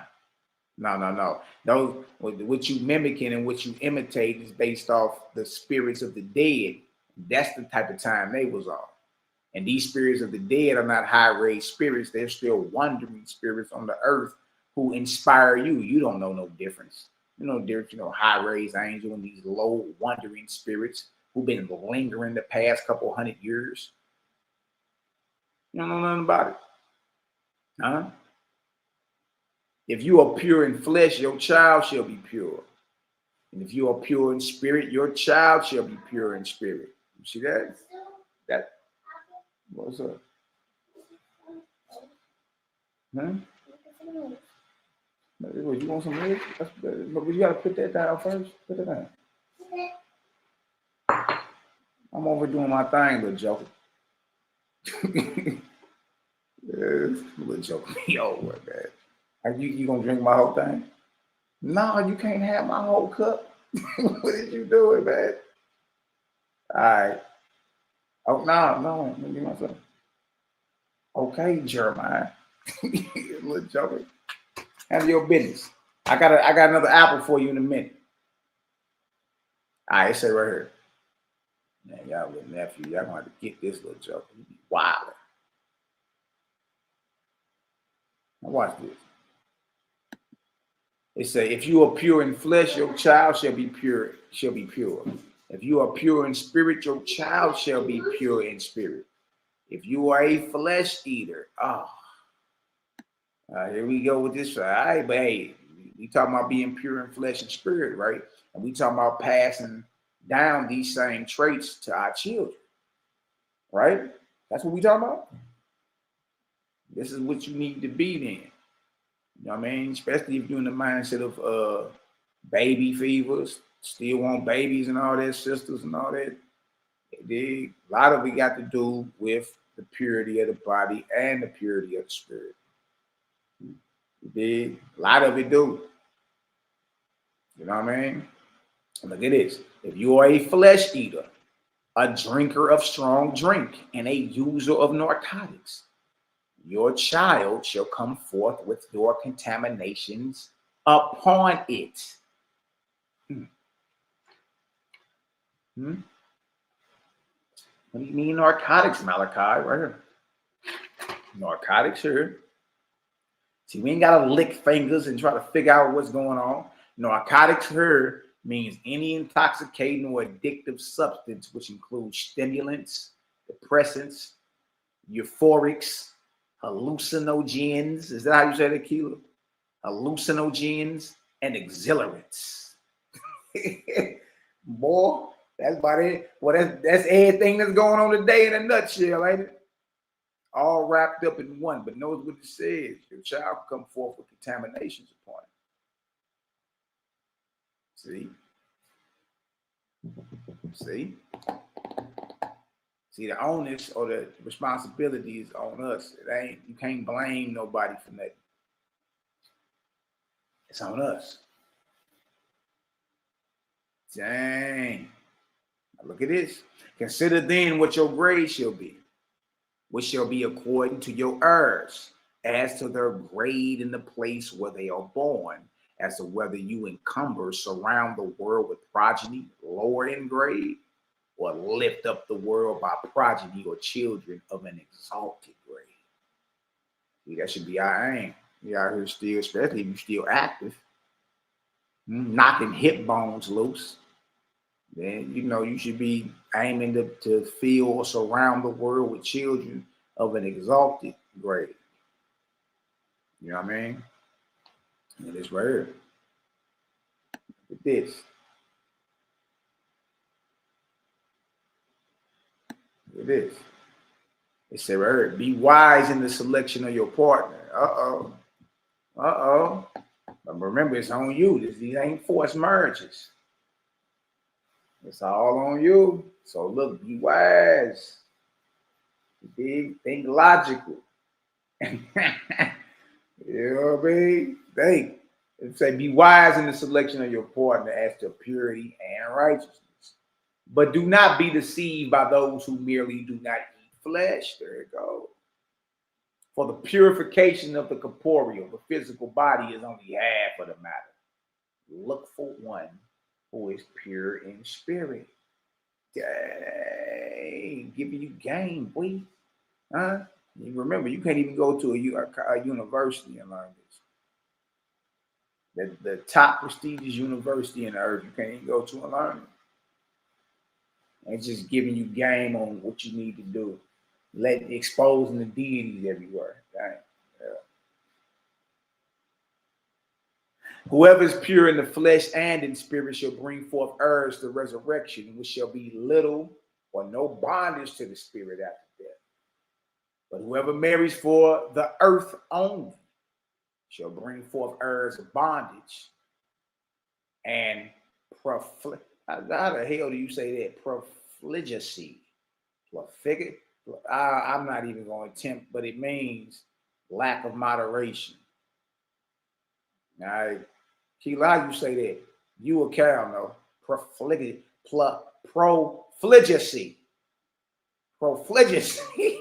That sounds crazy. So lack of restraint and debauchery. Zealous indulgence in one's appetites. Boy, that boy go hard. And sin, indulgence in evil, shall come upon the heirs of that marriage. Wow. See, you ain't supposed to be marrying for earth only. You gotta consider the purity of the body and the spirit. When you go marrying because it's going to increase your family's wealth and empire by this. That deal just said, and profligacy and debauchery and sin shall come upon the heirs of that marriage. Good night, boy. Look at this. Look at this. So it's telling you, man, choose wisely. That's it. You ain't even got to overthink. Choose wisely. The spirits of such fathers and mothers shall fall in the grades in heaven, and long will be their bondage in Haddah, or the lower heavens. Your grade falls based off the fruit that you produce. Rise or fall based off the fruit that you produce, the seed that you plant. Remember, give it good light and good soil. You see, it's a serious thing, man. Ain't nothing to play with. You dig? But it's a beautiful thing at the same time. You dig? I guess the bonus is it feel good. I don't know. Look at this. Flesh eaters seek their partners according to the impulse of the flesh, as to its temptation, or according to riches or caste, all of which are earthly considerations and for themselves only, and with no regard as to what their heirs will be. And their offspring come forth in darkness. They're void of suis, meaning they don't have the clairvoyance. You understand? The clairaudient, the ability to hear, speak, and see with the spirit world. They don't have it. They are void of suis, void of heavenly aspiration, and death as to the voice of the Creator. Good night, boy. Good night, boy. Look at this. They go about saying, I see no all person. I do not hear the unseen. No, I cannot believe that any man has seen or heard him. This matter was revealed to you of old. Some are born of the beast, and some are born of the spirit, which I declare to you, O man, is the interpretation of all the poverty, crime, war, and licentiousness there is in the world. You're either born of the beast or born of the spirit. And those that are born of the beast, that's the foundation or the interpretation of all the poverty, crime, war, and licentiousness in the world. Is based off the conditions in which mortals are born, either of the spirit or the beast. Dang. Boy, I'm telling you, man, I'll watch me be dropping some heavy light, boy. You know what I mean? You be having that, man. Look, I'd have to read a chapter and just slide off for a couple hours. Let me think about what it was I just read. Good night. Look at this. This is the fountainhead which your God will bring to the understanding of all people. But there are many, even hundreds of millions, who cannot be made to appreciate this. Exactly. Your God will want to bring this understanding to all people, but there's hundreds of millions who could not be made to appreciate this. That's wild there, boy. Hundreds of millions. Dang. Nevertheless, the kingdom of peace and righteousness shall not cover the earth over until this is understood by all men and women.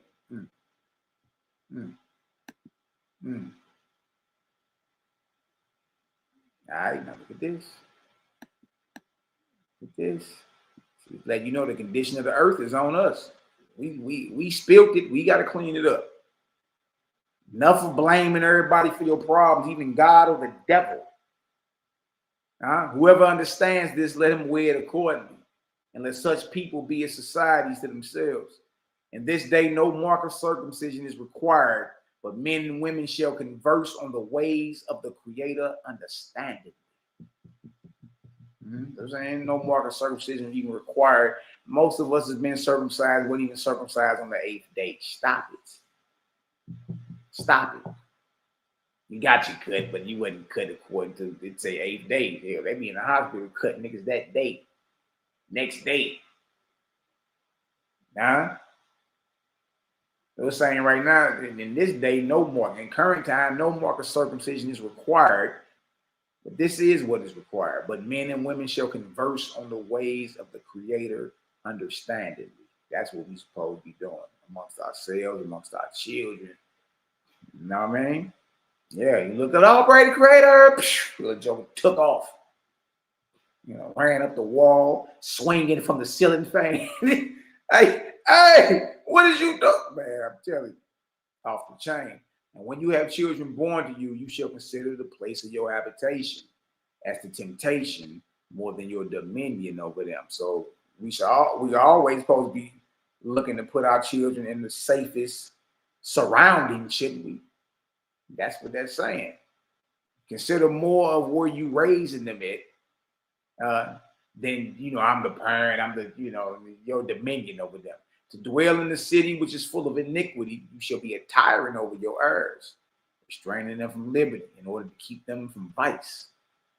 And in this you will be a sinner also. Yeah, because you ain't supposed to be putting your children in bondage. They got a certain, you know what I mean? You make yourself a sinner because you got them, they live in a place to where if you're not on top of them, it's like you in a whammy right there. You stuck between a rock and a hard place. Because if you just hands completely off, then you already know how shit, the streets is a beast. You see? So it's better off you aim to raise your children in environments that are safe to where you don't gotta be a tyrant over them. Where you at? Where you going? Be here at this time. Do this, do that, watch out, and then all that. You want to raise them in somewhere safe, somewhere where it ain't, you know what I mean, where the crime and all that just ain't right in your face like that. Look at this. But dwell in a place of purity. See? And give to them liberty and nobleness. They shall not be your slaves. Your children are not your slaves, man. And true about this. Once they get of age, at best they just your brothers and sisters. If they grown at that point, they gonna do whatever the hell they want to do. And you can't put them in bondage. You don't got no control over them. You see? Look at this. In this matter you take upon yourself a new grade, according to your heirs and your godship over them. Be cautious in your proceedings. He who created you alive gave you no sinful desires.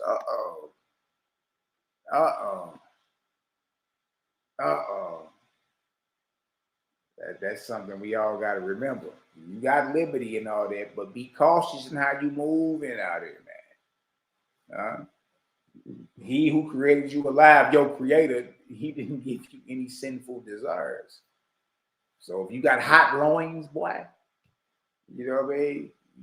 You got hot loins with no discretion. You can't blame it on the creator. He who created you alive gave you no sinful desires because you are not yet a completed man. These things are.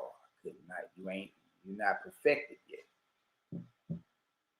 That's a lot of it. You ain't reached perfection. You know what I mean? Groovy guru status. Nigga out here floating and levitating. You ain't even reached them levels. It's the creator ain't gave you no sinful desires. The reason you have them is because you're not yet a completed man. You haven't reached perfection. You know what I mean? Or reached the level to where that don't bother you at all. Like you ain't got no power over you. See what I'm saying? You shall find joy in your talents and profit in the wisdom of your God. To perfect yourself is a great glory. To raise up sons and daughters who are also perfect is a tenfold greater glory. Y'all hear that? Man, see, we supposed to be aiming to get these short leggers together. Get them this light by any means necessary. You dig? Give it to them. Look, they listening even when you think they not. Dig? Whether they, your grandbabies or your babies or whatever, just get it to them. Just speak it. You dig? It take root, and they straight tell you, boy, you raise up sons and daughters who are also perfect is a tenfold greater glory. For it is the fullness of the life of your creator. For it is the fullness of the life your creator gave into your keeping. For it is the fullness of the life you raising up your sons and daughters, your creator gave into your keeping, which is the glory of heaven and earth.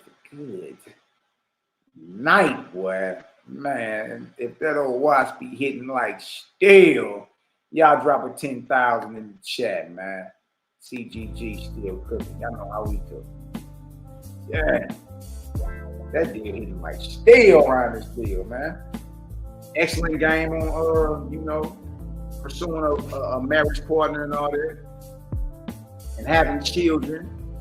Instead of purity of the flesh, purity of the spirit, all that. You dig? So go ahead and drop that in the chat. What should you consider in choosing a partner? Choosing a spouse. What should you consider? Let's see if y'all been listening. Oh, wait. Go.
Mic check, 1 2 1 2. Y'all see 10,000s in the chat. I see answers on what you need to do to consider in considering a marriage partner. You know what I mean? Yeah, I see answers. Bang. Bang. Okay.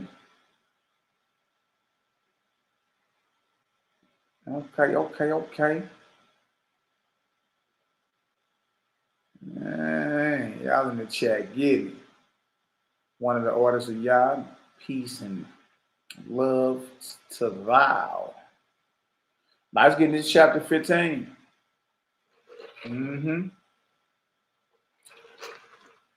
Book of Judgment here, hard boy. Hitting like steel. Let's get some more of this wisdom and game. Let's get it, chapter 15.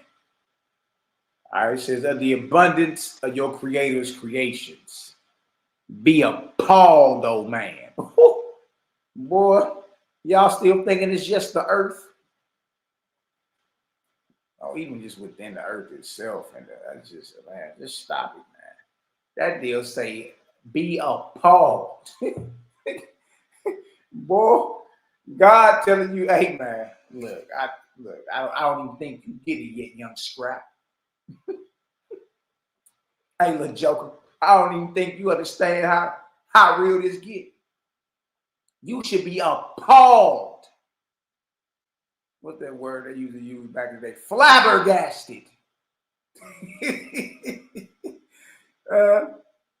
At the abundance of your creator's creations.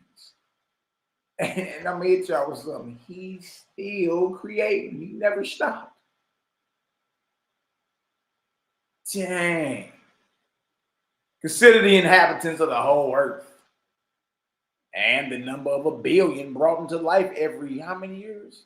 33 years. 1 billion brought into life every 33 years. That number 33 again. Good night. You know, you can divide that billion by 3 and, you know, every 11 years, see how many people born into the earth. Man. It says compute the number for 1,000 years and for 10,000 years, and yet the earth is not full. And the heavens of the earth are even as if scarcely habited.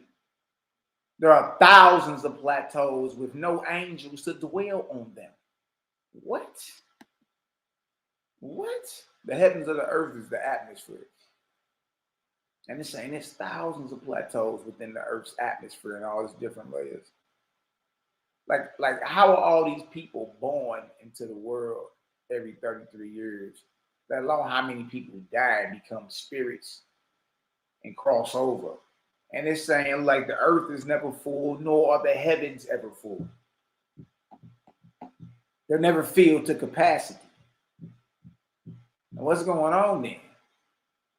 Look at this. But to induce the spirits of the dead to rise up from the earth. This is the work and glory of your God. Yeah, resurrection. Rising up from the earth, away from the earth, not coming back to it. Not in the flesh, back on earth. That's the same thing as reincarnation. Reincarnation means back in flesh. Incarnate, in flesh, do it again. Right? But it's the same concept with biblical resurrection. What happened? Lazarus died, and Lazarus was what we call resurrected, right? But he was back in flesh on earth. It's just a reincarnation, say you're born over as a baby. And I'm talking only I'm being fair with the Hebrews who teach reincarnation. You know what I mean? The Hindus and all them believe you can come back as a damn rock or whatever they are, a flower, a plant. But the Brews, to be fair, that teach reincarnation, they teach you come back as like your great grandson or something like that, every third, fourth generation, something like that. Huh? But notice what the glory of your God, what notice the work and glory of God is to induce the spirits of the dead to rise up from the earth. This is the work and glory of your God, not for, see, Owaspi's understanding and perspective on resurrection is once you die, you're into the spirit world, first resurrection, and then you continue to graduate or resurrect more and more. There are many resurrections, but resurrect higher and higher. You know what I mean? As you advance, as you train, as you get higher grades and all that, you continue to rise up or resurrect. It's not that resurrection in the flesh back on earth is the same thing as reincarnation. Same exact thing. You're back in flesh on earth. You haven't risen away from the earth. Or even Owaski's understanding when it comes to resurrection is superior. You dig? You die. The usual order is what? You die and you're not seen again in the flesh anymore. You continue. So either that's it, you fade to oblivion, fade to black, or there's another world or worlds beyond this physical plane. You dig? And that's where you at. That's where you continue to raise up and resurrect from. You see that? So the work and glory of God is to induce the spirits of the dead to rise up from the earth. Look at this. Look at this. To make them put away earthly desires, to become pure, wise, and strong, and adapted to the sublimated spheres. What an endless labor for your God and his exalted angels. Look what it says. To make them put away earthly desires, to become pure, wise, and strong, and adapted to the sublimated spheres. Rarefied, subtle, lofty spheres. So even the worlds outside of the physical world is considered a sphere. It's not considered a frisbee. Spheres, worlds. What an endless labor for your God and his exalted angels. As you, O man of the earth, hold to the desire for earthly things, you entail yourself in heaven and cannot rise upward. Even so is it with the great harvest, the billions of angels born of the earth. Good night, boy. Good night.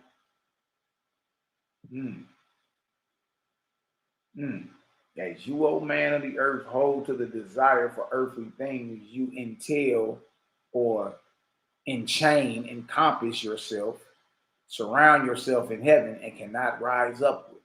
Even so is it with the great harvest, the billions of angels born of the earth. If you stand a pyramid before you, the width of the base being equal to the height, such are the proportions of the spirits of the dead on their entrance into the spirit world. Good night.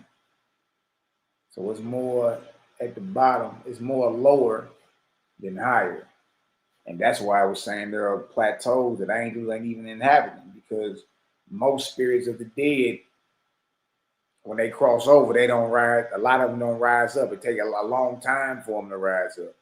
It's in the same similar to if a pyramid was in front of you. You have more space at the bottom than up top. Dang, that's crazy. It say such are the proportions of the spirits of the dead on their entrance into the spirit world. Consider then, O man, how sparse the settlements are in the upper kingdoms of the earth's heavens compared to the numbers in the lowest grade. And remember the percentage of inspiration that comes to you from this lowest grade, which is doubly degraded in the cities and great capitals. Dang. You're like, there's more inspiration coming from these low-raised spirits than these high-raised ones. Everybody, the upper kingdoms are barely inhabited. That means, y'all, the majority of the spirits that's inspiring mankind are spirits that are in kindergarten. Low in number, low in grade. You think you just been talking to your spirit guide, calcifying your pineal gland, and where the hell has it gotten you? You've been dealing, majority of our people, especially you've been dealing with psychics, mediums, any of that. You dig? These are low grade and rated spirits. And some of them are in kindergarten. They're below the grade. Yeah. These are drudges, bands of misfits. See that? You know them today as the YNs. Look at this.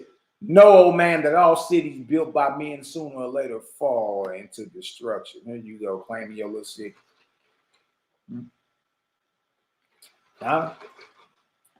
Know, O man, that all cities built by men sooner or later fall into destruction. Search into the generations as to the grade of mortals, and you have a type of the spirits of that city, chiefly as to the lowest grades. But remember, the highest grades of angels go away, while the lowest remain. As the spirits of one generation are to the form of a pyramid, so will be the spirits of that city in the next generation. But in proportion to the increase of the mortal city and in proportion to the raising up of the second, third, fourth, and fifth grades, so will the relative increase be in the proportion of drudges, demons that dwell in that city. Man, these is low-graded spirits. We see the fifth grade is the highest so far. Fifth grade. And in time, all holiness passes away from there.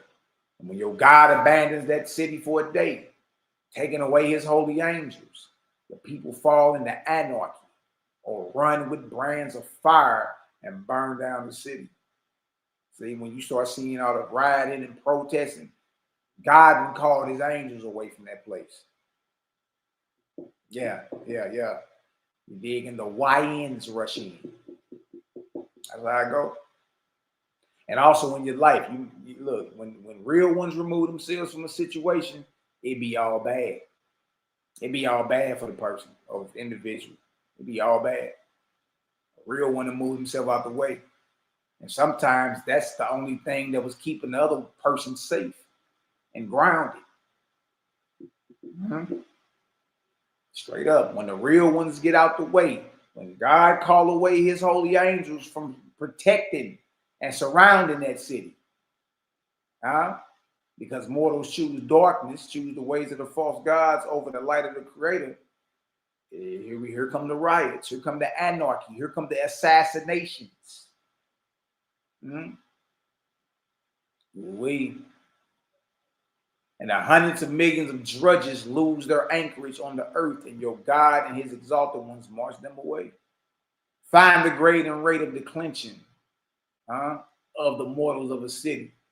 And when the whole number, including the spirits, has fallen to 1%, 1%, you should prophesy the time of the fall of that city. Good night, boy. Watch me teach you how to prophesy. Huh? It's just time to get them pen and pads out of them dry erase boards with them markers. It's time to start putting facts to figures. Especially in today's time, man. You live in a time where they got stats on everything. You can easily figure some stuff out now. Especially given the formulas in the watch. That's what you need to do. You can easily figure something out now. You can go search the stats for whatever, crime, whatever, going back a couple hundred years if you need to. Look at this. Be fearful of the abundance of drudges about you. Drudges are demons, below the grade demons or spirits.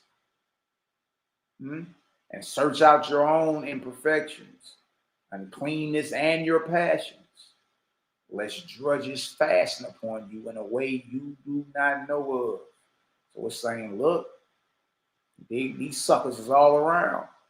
So make sure we checking ourselves.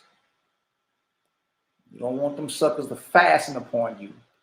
As you out here kicking the Willy Bobo. You out here kicking the Willy Bobo now. You okay?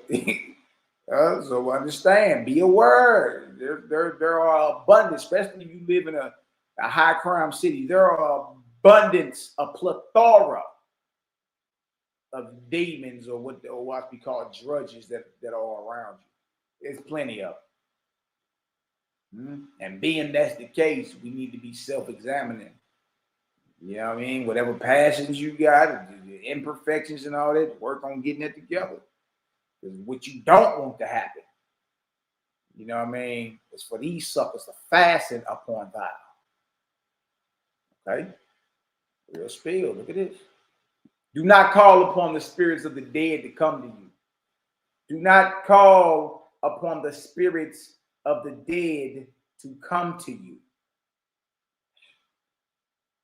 It's 2025. We're still talking about they praying to the spirits of the dead. You know what I mean? Think about it.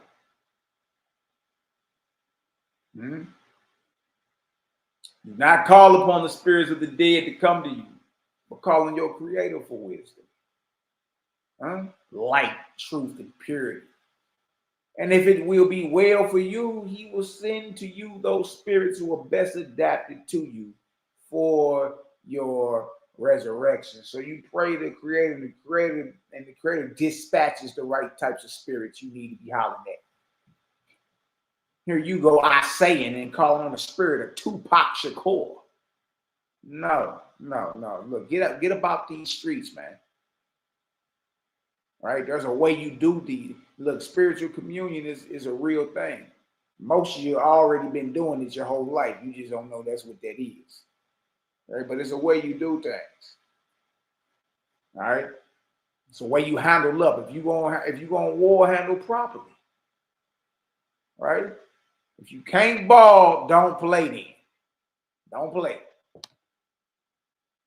All right? So it's saying pray to your Creator for wisdom, light, truth, and purity. You dig? And the Creator will send you those spirits who are best adapted for your resurrection. That's powerful, man. That's powerful. Look at this right here. It's right here. Whoever consults the spirits as to earthly things, profits, great undertakings, marriage, war, or riches is already in the hand of drudges. Hold on. Oh, man. Oh, my God, man. Hey, it's a lot going on. It's a lot going on, man. Especially with the sisters, too. It's a lot going on.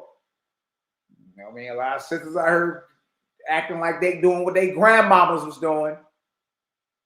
How about they spiritual now? Listen to me. Whoever consults the spirits as to earthly things, profit, great undertakings, marriage, war, or riches, is already in the hands of drudges. Woe to him in the hour of death. Good night, boy. Good night, boy.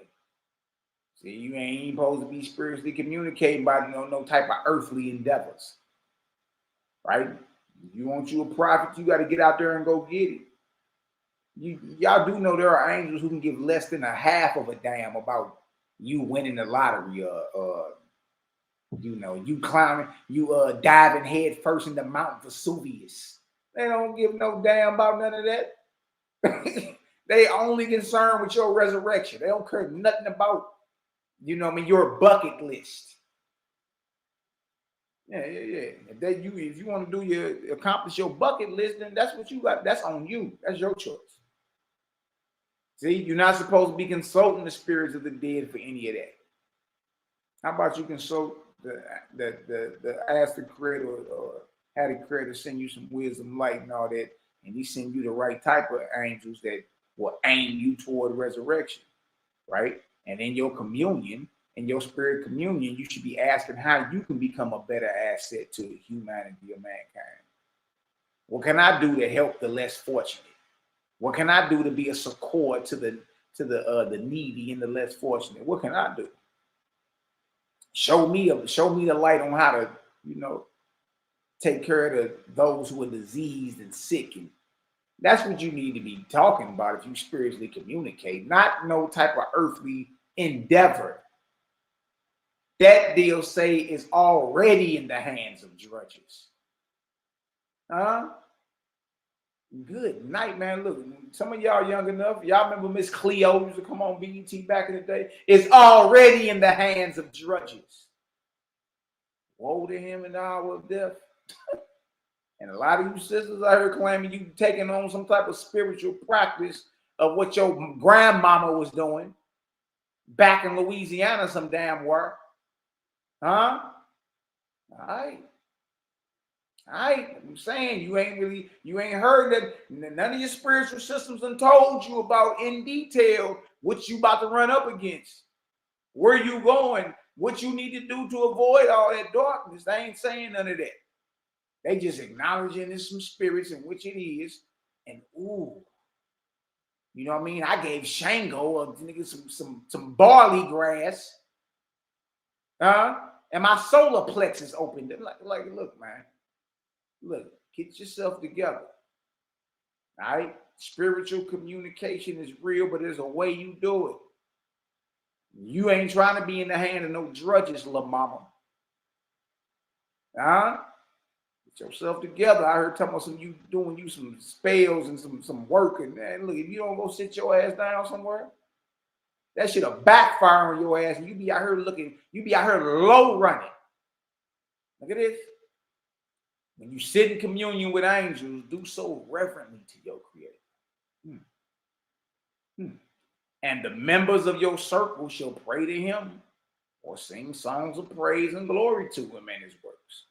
Nor shall you habit yourself to sit with those who do not do this reverence to Creator.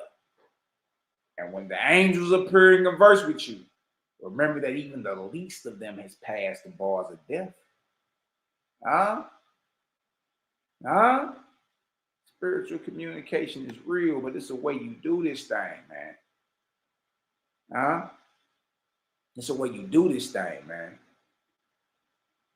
This is real spill. Like, you got to be real. I'm telling you, watch out. Yeah, we know certain things is false. But man, look, don't go to the far extreme. You got liberty. You over here jack naked. You calling on all types of nigga deities, and man, look, you better go sit down, Luamong. You better go sit down. Because it ain't told you nothing about that. You don't got no system in order about what's going on. You just as lost as the Christian who you claim to hate because you church hurt. just as lost as a brew or Israelite who you claim that the hate because you camp hurt or assembly hurt. Get yourself together. I'm telling you, this is right now. This ain't the hour to be out here caught with your pants down and your skirt lifted up. This ain't that time. You did? Greater Gang out here letting you know what it is. And even if you ain't trying to rock or understand what we're saying, you can't find nobody that got a more detailed account about what's to come. You don't got it.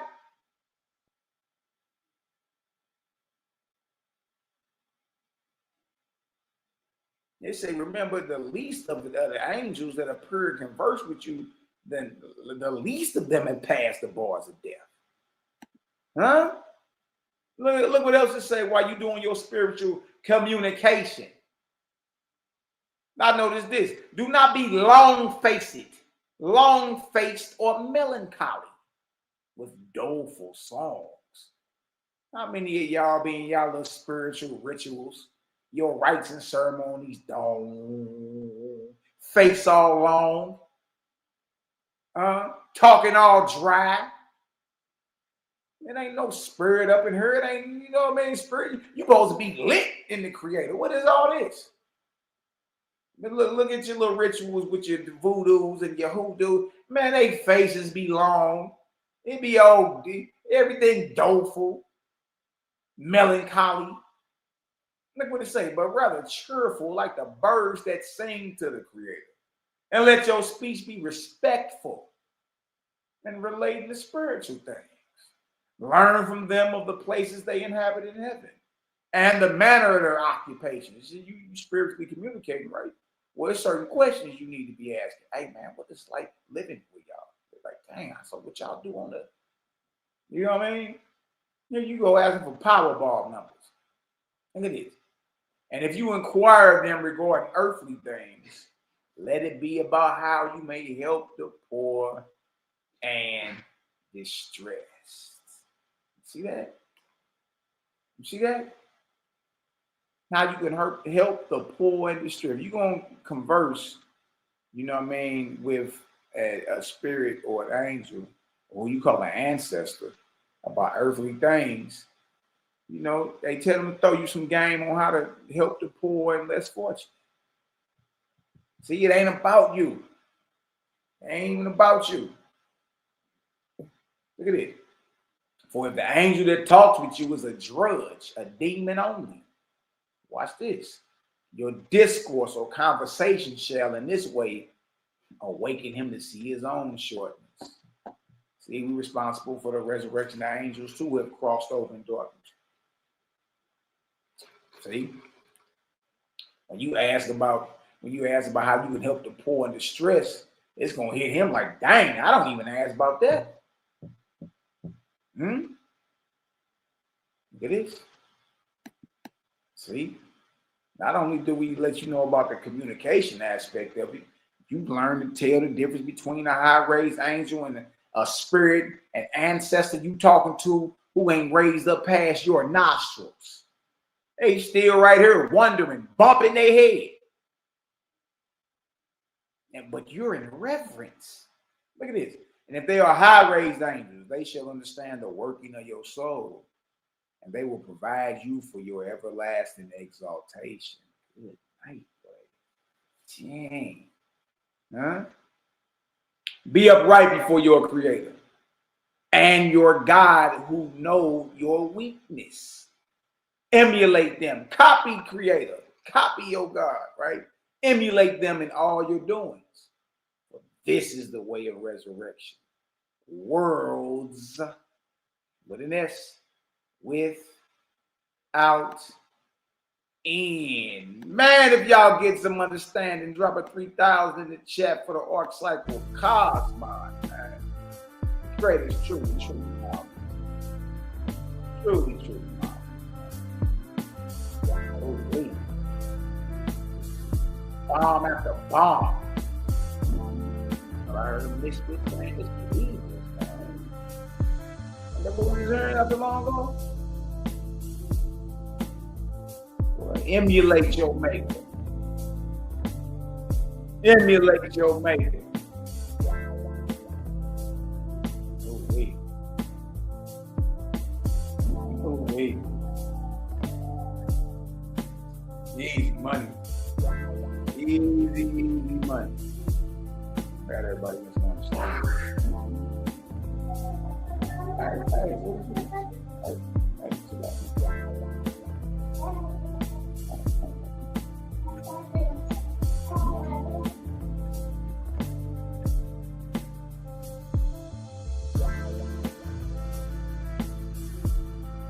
Oh, wait.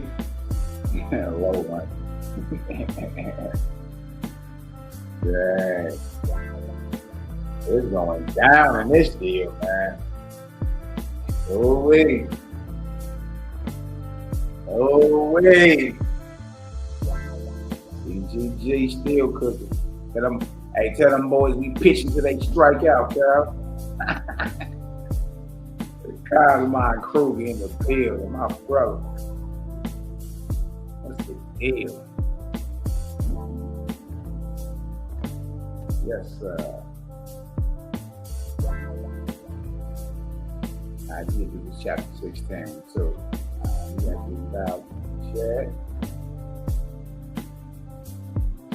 And I feel a little bit of communication happens all day, every day, y'all. So,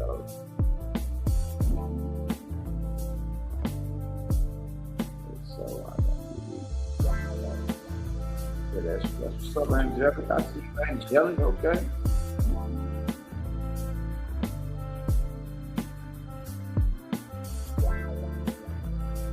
Y'all in the building. Easy to understand. It ain't hard to understand.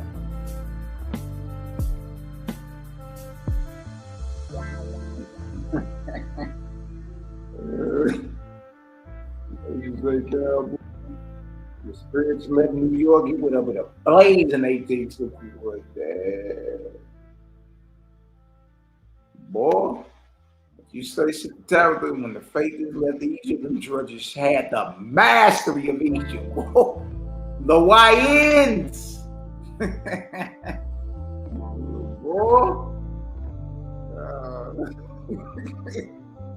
Oh man, the YNs. These low-hanging fruit. He always wants to pay them big brothers. Man. Man. As long as they look, if it's wrong, you know, man, shit, your material possessions make you a slave, all that shit after, once you cross over. The rich is actually slave bound. Good night.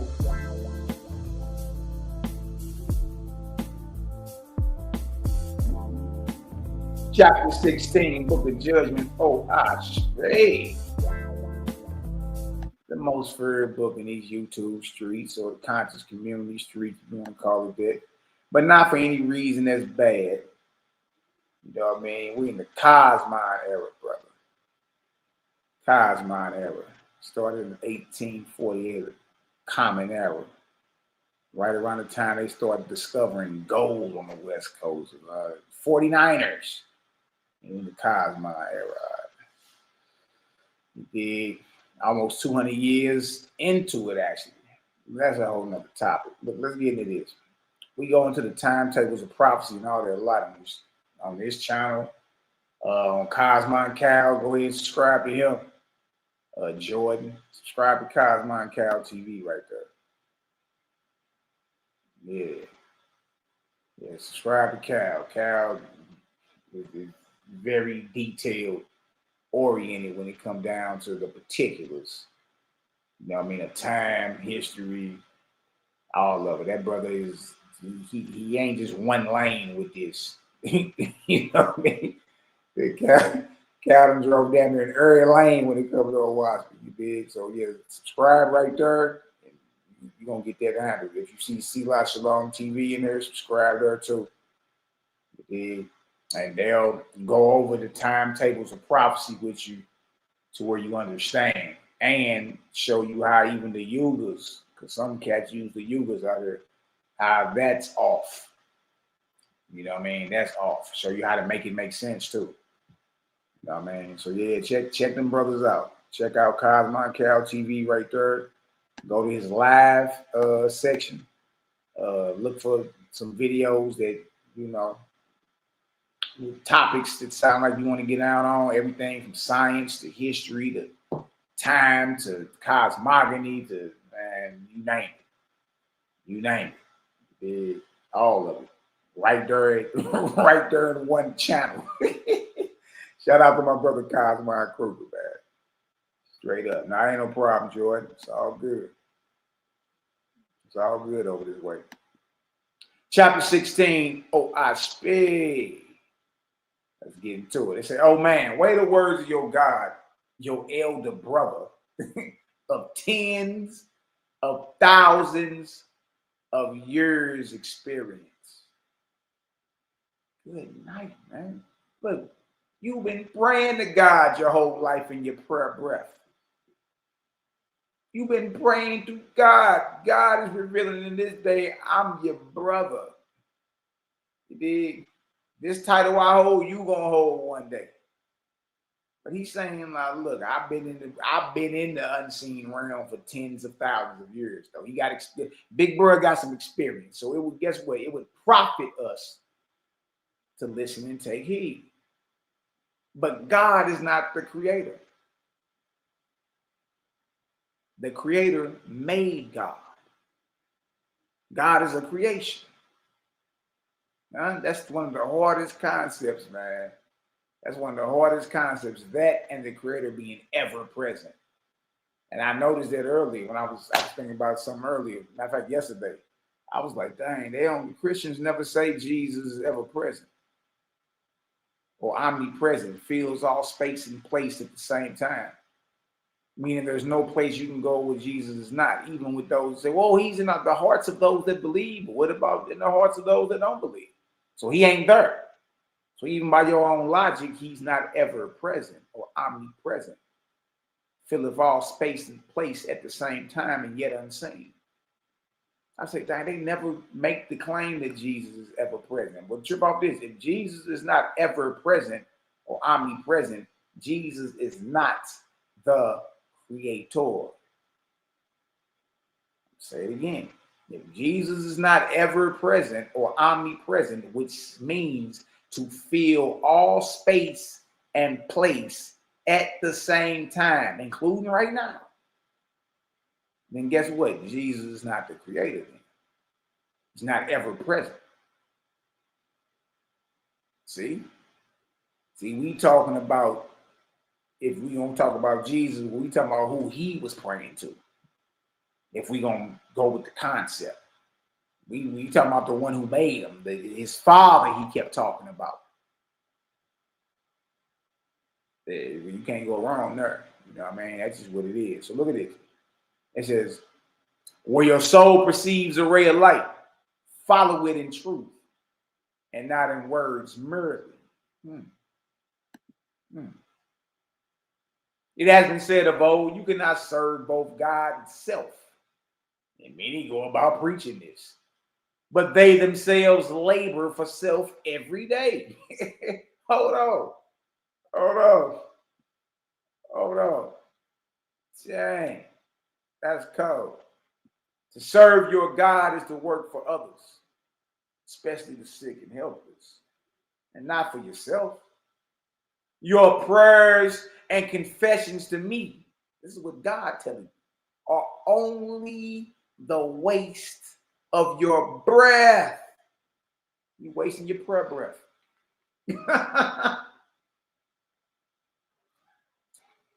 If you're really a servant, you're really, putting in that work that God trying to put you on game about, right? Really work for God, then it's like you work for others, especially those who can't help themselves. You're not working for yourself. Your prayers and confessions to me are only a waste of your breath. Good night, Wade. Good night.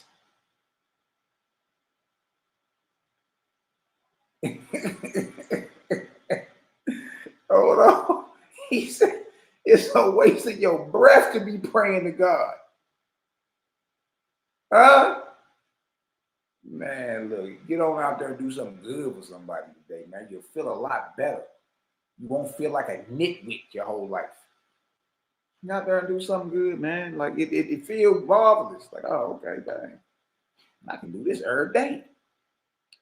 You know what I mean? I can do this every day. To be honest with you, it don't cost. Look, it costs you 0 cents an hour. Just to be real with folks. Just to be good. Just to, you know what I mean? It costs 0 cents an hour. It don't cost you anything. Huh? It don't cost you anything. What it benefits you. It is adding to your spiritual makeup, vibration, and all that, man. It don't cost you nothing. God say, if you praying to me and confess, you're wasting your breath. You wanted to be shown that you rock with what God is saying? Well, get out there and help somebody, man. Especially those who can't help themselves. If y'all understand that, drop a 7,000 in the chat. There are those who preach for money. There are those who preach for money. And also graduated from the colleges and are called learned priests. But they have not yet learned not to serve mammon, except in words. Here you go. You so prestigious and got the letters behind. You learn it. And now you tripping. That's learned. Learned priests. Hold on, good. Hold on. See what you talking about. Scroll what up? The page? All right, hold on. All right there. You talking about right there? That's cool.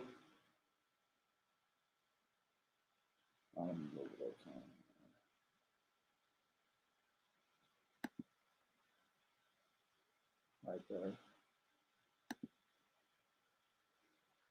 I hope that worked for you, Keith. I think that's what you're talking about. Dang. There are those who preach for money and also are graduated from the colleges and are called learned priests. But they have not yet learned not to serve mammon except in words. Let's keep going. Look at this. Well, I say, man, in the spiritual paradigm, the playing field is level. You can't pop up bragging about none of that stuff you're talking about. It means nothing. Look what it says. It says, I say to you that a poor man who cannot read a line, who goes into the house of the afflicted, given what little he has, and with a willing heart cleans the floor and garments of the bedridden, is more learned in my kingdoms than these graduated preachers are. Ooh, boy, man, leave me alone. Man, I'm not falling for none of that. This is Dr. Creflo, snakes with a capital S. I don't care nothing about none of that. Oh, look at Pastor. He got extinct animals on his feet. I don't care nothing about none of that. That just said a poor man who ain't even got nothing. Huh? Give him the little that he had. Go into the house of the afflicted and will clean the floor and clothes of the bedridden. Look, he can't even read a line of what you're talking about. He illiterate. Huh? It's more learned in my kingdoms than these graduated preachers are. If y'all don't leave me all the way along.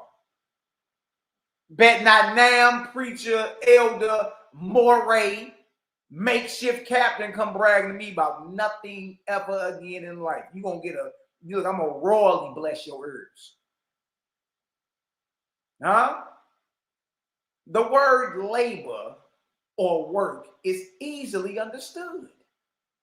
Easily understood. This ain't hard. Man, salute to that poor brother who could barely read, if he can read at all. Huh? But the spirit of creator is in his back. You dig? And he go and execute. Get a little bit that he had. Go into the house of the afflicted, clean the floor, and you know what's on that floor. Huh? You can only imagine what's on the floor of the afflicted, the bedridden. He cleaned the floor and washed the clothes of the bedridden. It's more learned in my kingdoms than these graduated preachers are. The word labor or work is easily understood. Man, get out there and do something good for someone, man. Stop making this thing all about you. Huh? Do not allow yourself to be deceived by those whose trade is preaching and praying. Yeah, see, now you look, pig meat eating preachers, now y'all getting exposed. Huh? And all you YouTube prophets, all you men that's running around making 6 figures a year because you're making YouTube videos. Huh? Their trade is preaching and praying. And that's from you cats to you congregation Israelites. That's playing church. Huh? But this is their trade, y'all.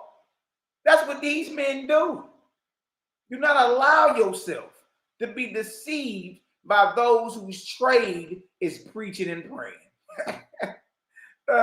They profess to be laboring for the spiritual man. And according to the number of their converts, who are also taught words, prayers, and confessions instead of works. Instead of works, so are they called great workers for the Lord. Great workers for the Lord. Man, this letting you know ain't none of them niggas in there working, man. That ain't work. Because you go listen to somebody talk. Because you waiting for somebody to save you. Because you waiting on somebody to give you a good word or pray for you. That ain't work because you sitting up there listening to some music. And you called a great worker for the Lord. But I say to you, all these are only the subterfuges of Satan to palm off words for works. Good night. Good night, boy. And Satan is selfish, self-centered, self-centered. Y'all up in them churches, whether they Israelite churches or Christian churches, wasting your time. None of that's work. None of it. None of it. Christ said he won't practice. All that talk don't mean nothing. We just read what God said. You wasting your breath praying to me.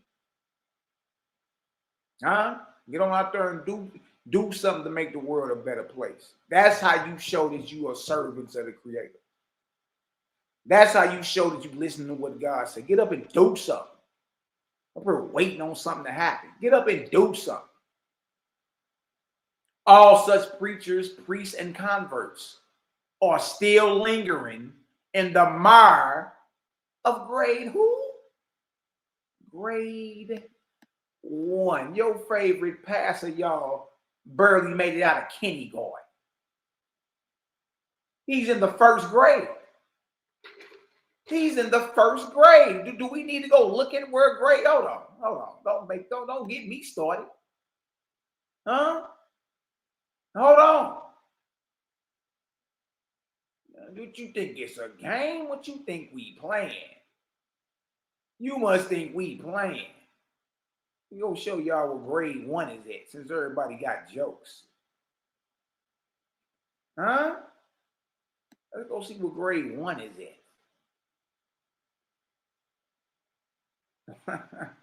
Yeah. Y'all like that too, Kyle. Palming off words for work.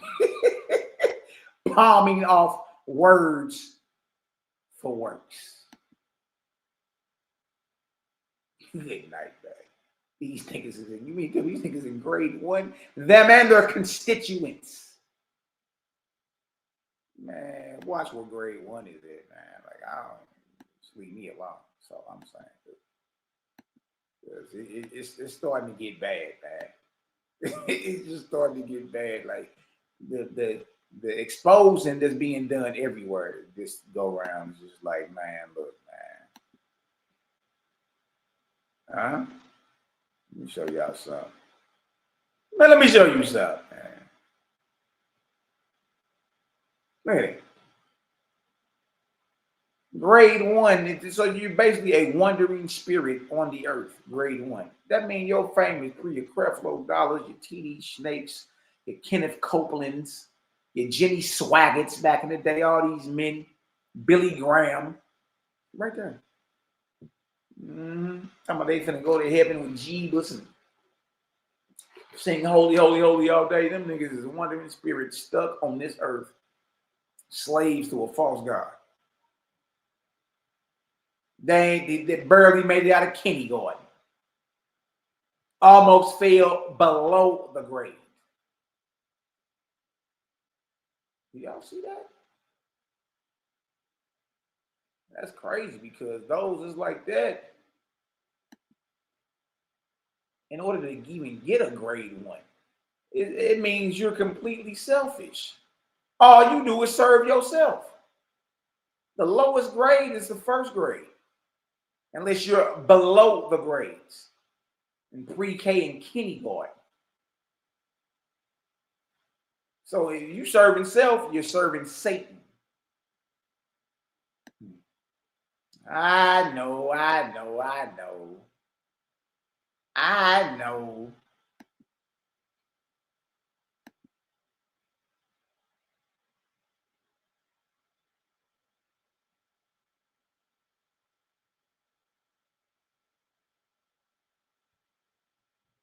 And now you know all the preachers, priests, and converts are still lingering. Grade 1. You thought Billy Graham was in heaven with white Jesus. So you thought, huh? Look at this. Look at this. Hear your God and weigh his words in the balance. Do not be blinded by the tricks of Satan or self. A preacher receiving a good salary gives half his money to the poor and the other half to the church. And his people say, oh, what a good man of God. Oh, what a good man of God. Oh, what a good man, huh? And immediately they raise his salary. Oh, hold on, my bad, y'all. And immediately they raise his salary. And they present him a good house where he feasts sumptuously every day, laughing up his sleeve. Huh? Hollyhocking. Huh? Hollyhocking. It's a laughing up his sleeve. Dang. That's serious right there. Laughing up his sleeve. Oh, man. Y'all got to learn to leave us alone. That's all I'm saying. Look at this. Now, I say to you that this preacher contributed nothing to the poor. The money he gave away was not his, but the fruit of hypocrisy. Huh? Because he did not practice labor. Nah, you ain't laboring, just speaking, talking. No. No,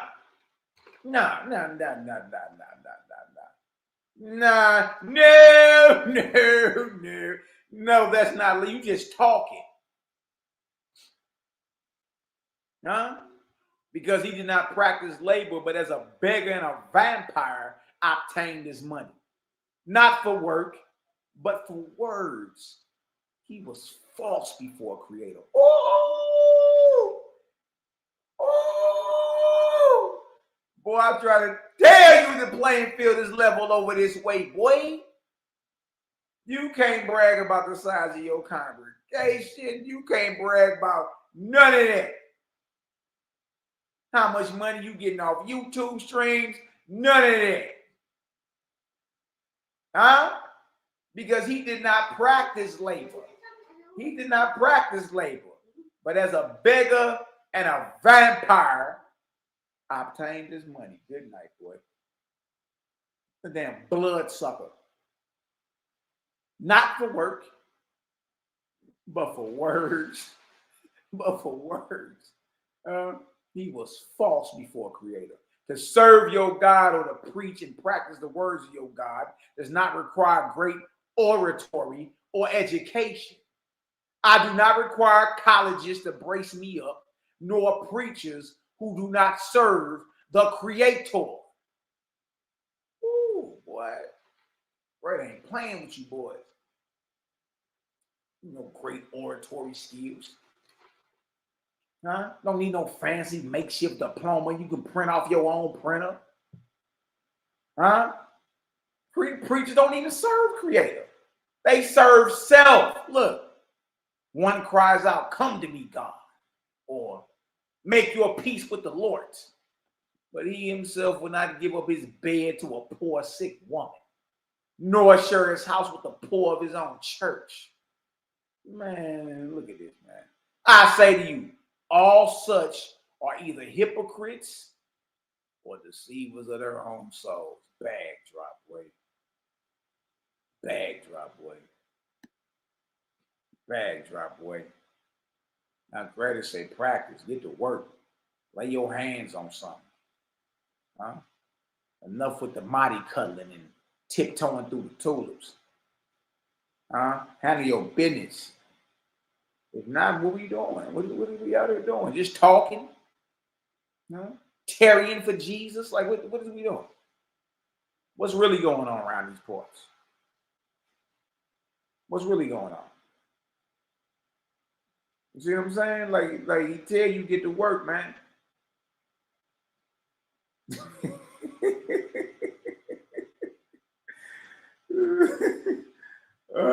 Look what he say.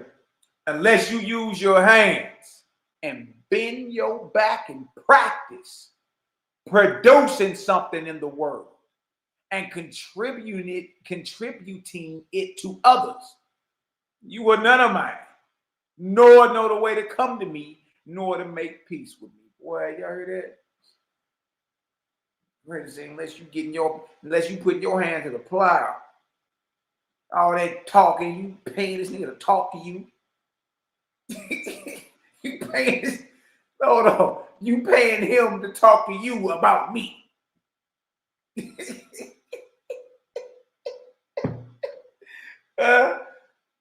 Oh man, y'all just gotta, man. Y'all over here, this nigga got a whole salary. Dang. And, the gang, us, we just slow cooking. It's all good. I guess the world will catch up eventually and be coming to ask their little questions, but dang. Huh? Brother say, boy, you better get to work, practice, put your hands on something, man. We need to be making something, producing something. Other than that, what are you doing? Who you waiting on? We done read today, it's a waste of your breath, praying to God. You better get out there and do it yourself. You dig? All you gotta do is ask prayer to guide you. Huh? Get it done. Get it done. Huh?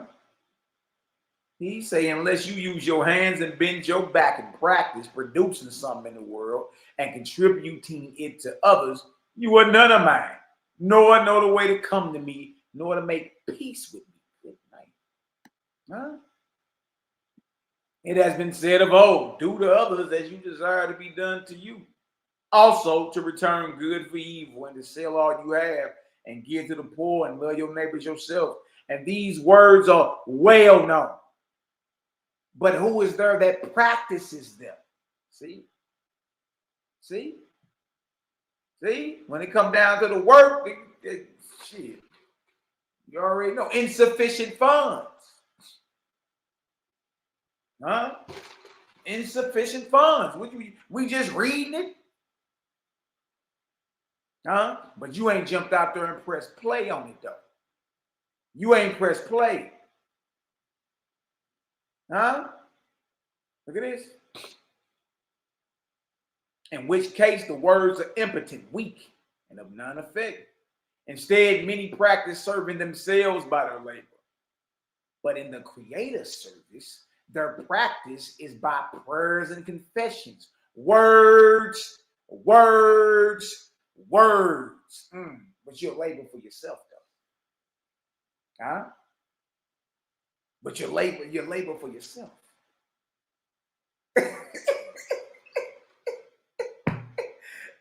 But when it comes to the creative service, you just bumping your gums. You talking in your prayer breath. That's it. Words.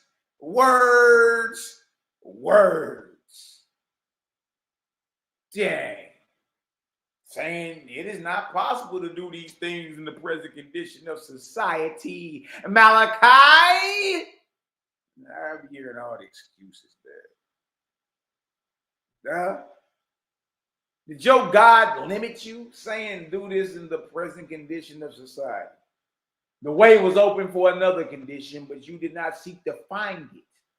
You would not give up yourself and live in a brotherhood under the name of liberty. You held fast to Satan and his haunts, saying, I am willing to serve the Creator, but I will not sacrifice my liberty.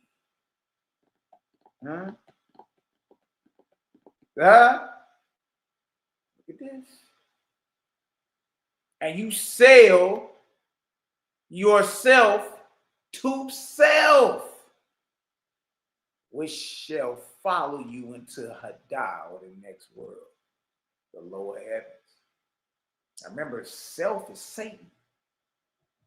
Anybody you know that's selfish, that's Satan. The Creator is opposite of that, selfless. Huh? And we're supposed to adapt the same type of character. Right? Look for who you can do the most good for. It ain't worried about yourself like that, because you know you good. Huh? It's a great glory to raise someone up and unfold them in ways of their darkness and put them on the path of light, man. That's powerful, man. That's powerful. Look at this. Know then, O man, that whoever would rise into my organic kingdoms in heaven shall teach himself the first lesson of liberty. What is that, Malachi? Which is to free himself from self. First lesson of liberty. We in school today. All right, make sure y'all highlight that. I'm gonna ask y'all, what is the first lesson of liberty or freedom? All right, I'm gonna ask y'all that later on. What is the first lesson of liberty or freedom? All right, which is to free himself from self. He should not say, I want this, so I must have that, or I cannot have self, or I cannot have self-abridged, or I will suffer no dictation. I say to you, all such men are already in the bonds of drudges and the throes of hell. The throes of it. Oh, boy. Not the throes of hell. Good night, boy. Now, this basically somebody claiming they down with Creator, but they really don't want to sacrifice self, man. You know what I mean? For the sake of others.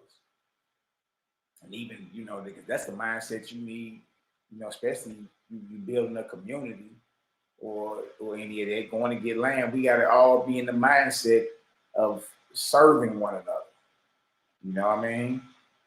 And that means a lot, because the sister may need you to go out your way to go get something for her, you know what I mean? Because she may have an ailment or something.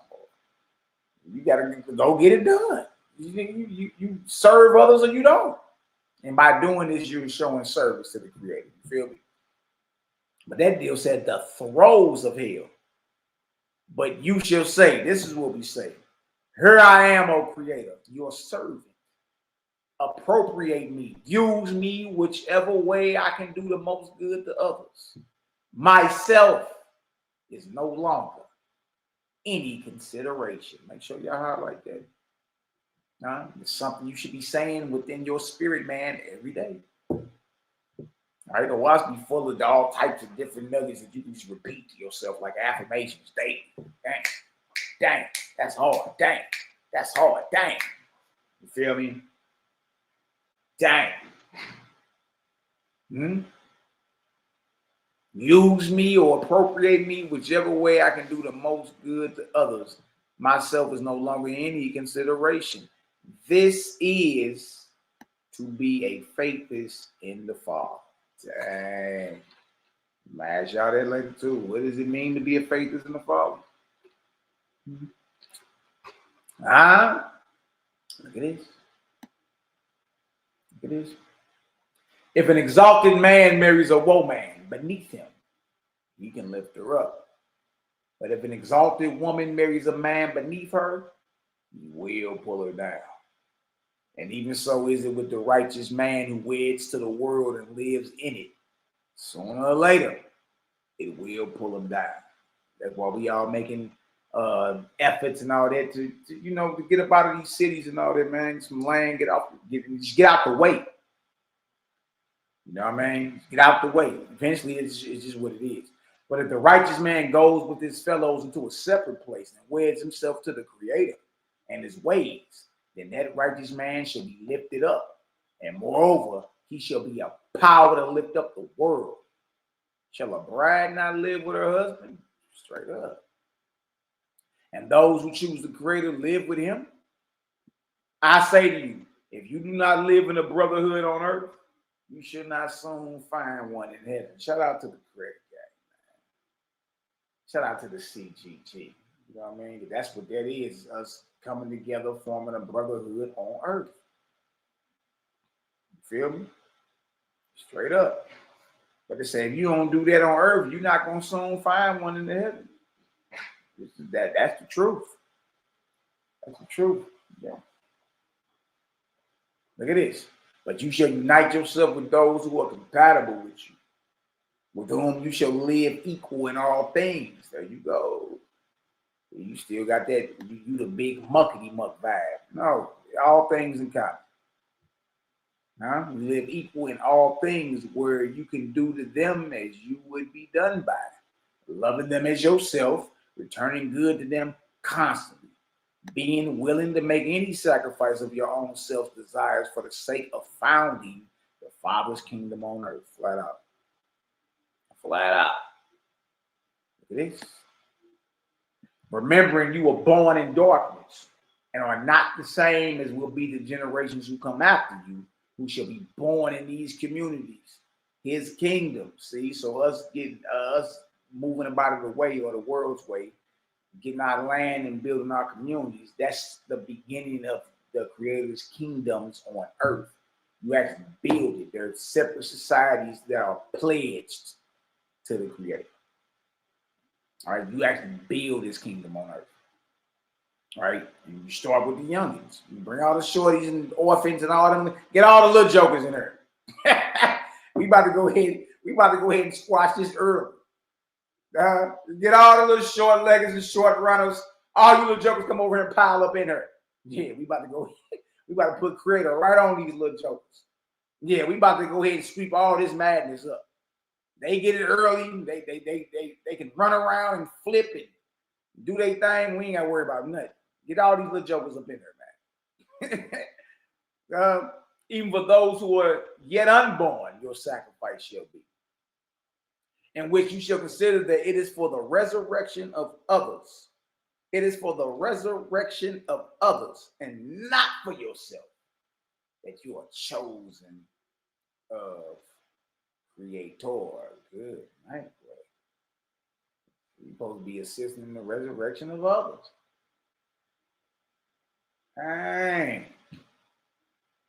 For in this lies the key of all resurrections. We've been talking about resurrection a lot today, everybody. Which is to labor for others, to induce them to assimilate to the Creator and with one another. See? Yeah. The words of your God are not for the glory of any man under the sun, nor for any angel in heaven, but for Jehovah. You have had sufficient revelation for thousands of years and sacred books with most holy doctrines. And yet many who know these well, Bible, Quran, the Commission literature, come into the spirit world as low as drudges and as wandering spirits. Kindergarten. Man, that's all your cardinals, bishops, clergymen. I'm talking about people that dedicated their lives to all this, y'all. Billions of people. And you mean to tell me they enter the spirit world, not as newborn as seed spirits, as low as those below the grades. They come into the spirit world as low as demons, as low as the YNs.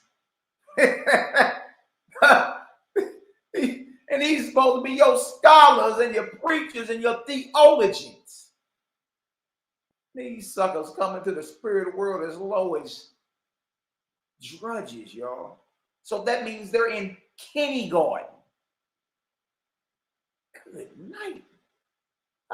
And that's why I can't take a lot of y'all serious no more, man. I be trying to look at some like Israelite elders is teaching. I mean, that shit's so dry, man. Like, hey, look, y'all got to go ahead and step y'all game up, man. Y'all on a sinking ship.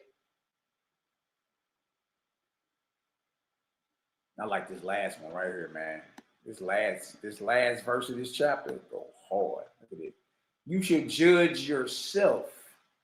Your spirit is like a manuscript, a book in your own handwriting. You are daily writing your grave and the place of your abode in heaven. Daily. Dang. So you are the book. The word of the Lord, Ak. You are the book. That's the mystery. You are the book of the Creator. And your spirit is like a manuscript in your own handwriting. You are daily writing your grave and the place of your abode in heaven. Good night. Good night. Good night. Good night. Good night.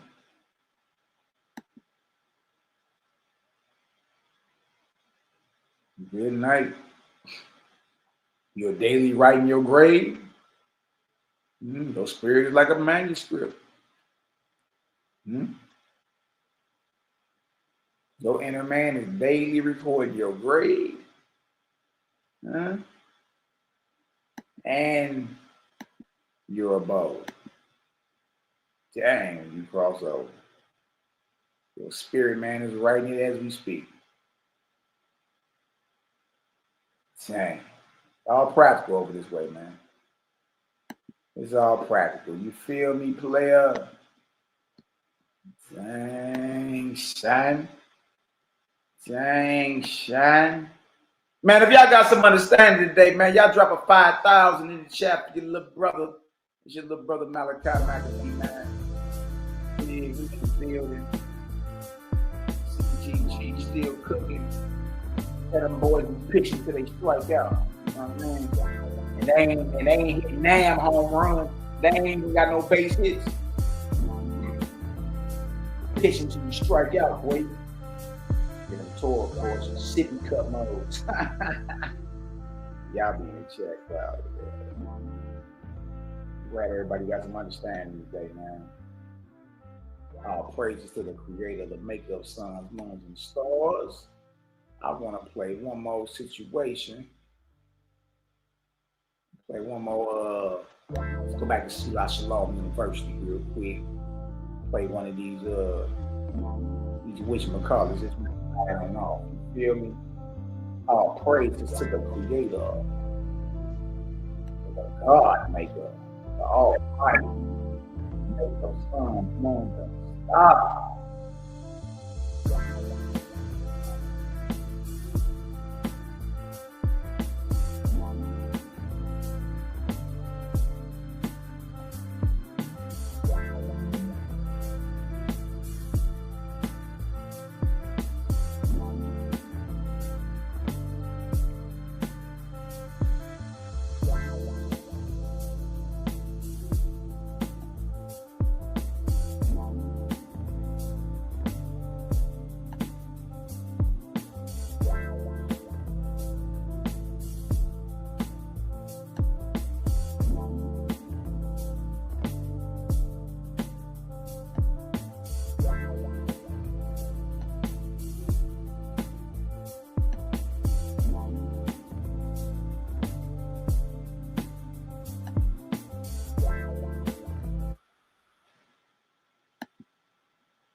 Peace. This is your host, Selah Shalom, and this is the Cosmon Teachings in the Words of Jehovah and His Angel Ambassadors from the Cosmon Bible Owaspy.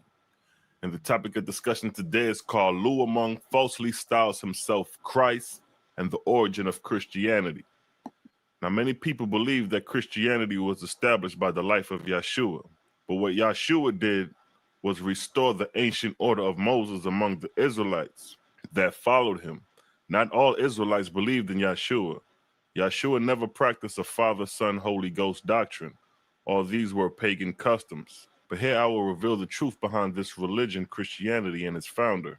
People try to say the term Messiah and Christ are the same, but here I will show there's a difference. The word anointed is attributed to the term Messiah. But when we trace the Hebrew root word for Mashiach, it is Mashach, which is a primitive root to rub with oil, or one who is smeared with oil. This is the root word for Messiah, to be smeared with oil. So when we refer to anointed, we are referring to one who is smeared with oil. Now the term Christ, which is incorrectly used to refer to Messiah, is Greek in its origin and not Hebrew. And the term Christ was in use before Yeshua. The term Christ comes from the Chi and the Rho in the Greek alphabet. In Greek, the Chi is the letter X and the Rho is the letter P, which forms together the Chi Rho, which is where Christianity got their cross from. These two Greek letters, the X and the P, which the X also represents a crossbone. Now, some coins of Ptolemy during the 2nd century BC were marked with the Chi and the Rho, showing you proof of his existence before the Messiah. The combined letters Chi and the Rho stands for Kreston, meaning good. So before the Messiah, that term had a significant meaning referring to good, and it also had other meanings as well.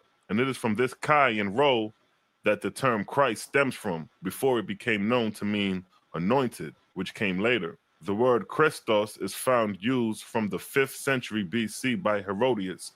Now with that, it proves that the term Chi Rho was in use before and during the 1st century. So it is this term Christ that Luamong, the false Trinity God, used for himself, as I will explain later.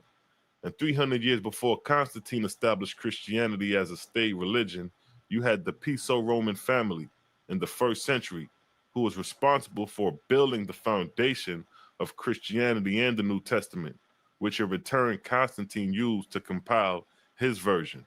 So Yeshua never came with the New Testament, but a reestablishment of an old ancient order of Moses, as I described in the story of Yeshua. Now, God's book of Esther, chapter 45, verse 1 through 20, it states, verse 1, the Lord said, now, behold, Luamong stood no longer upon the practice of righteousness, but upon might. Verse 2, neither considered he more the resurrection of mortals or angels. Verse 3, the craft and wisdom of Baal baffled Luamong in both his heavenly battles and his battles for mortals. Verse 4, behold, the whole of the countries of Egypt, Persia, Hellas, and Europe were in war, and the heavens of these countries were also in war, with hundreds of hells within them. And this time is during the 1st century.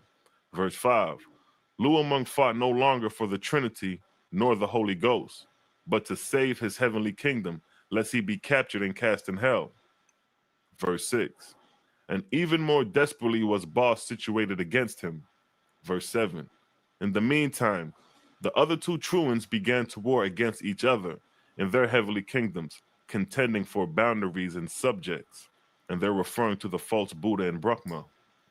Verse 8, thought Elias Gabriel sent the following message to Luamong, to wit, greeting to thee, thou most high truant, in the name of the Holy Ghost. Verse 9, wherein I am embarrassed, I pray thee, give me lenience. My suit is not without due deliberation, and through prayers to the Holy Ghost. Long have I fought thy battles, and I have gained great power and authority in many kingdoms in heaven and on earth. Now here you have thought Elias Gabriel, who is the chief angel establishing Luamong on earth. Here thought goes through numerous gods that do not heed the Trinity God's doctrine on earth. Verse 10, but behold, I labor against gods who have the advantage of me, the Chinese rebel gods and the Indian rebel gods that fled from the truant kingdoms in the east have taken upon themselves names popular with mortals, Witness these names. And here is a rundown of all the names, these gods that fled the eastern kingdoms and settled over Rome and Europe. These are the names that they took for themselves.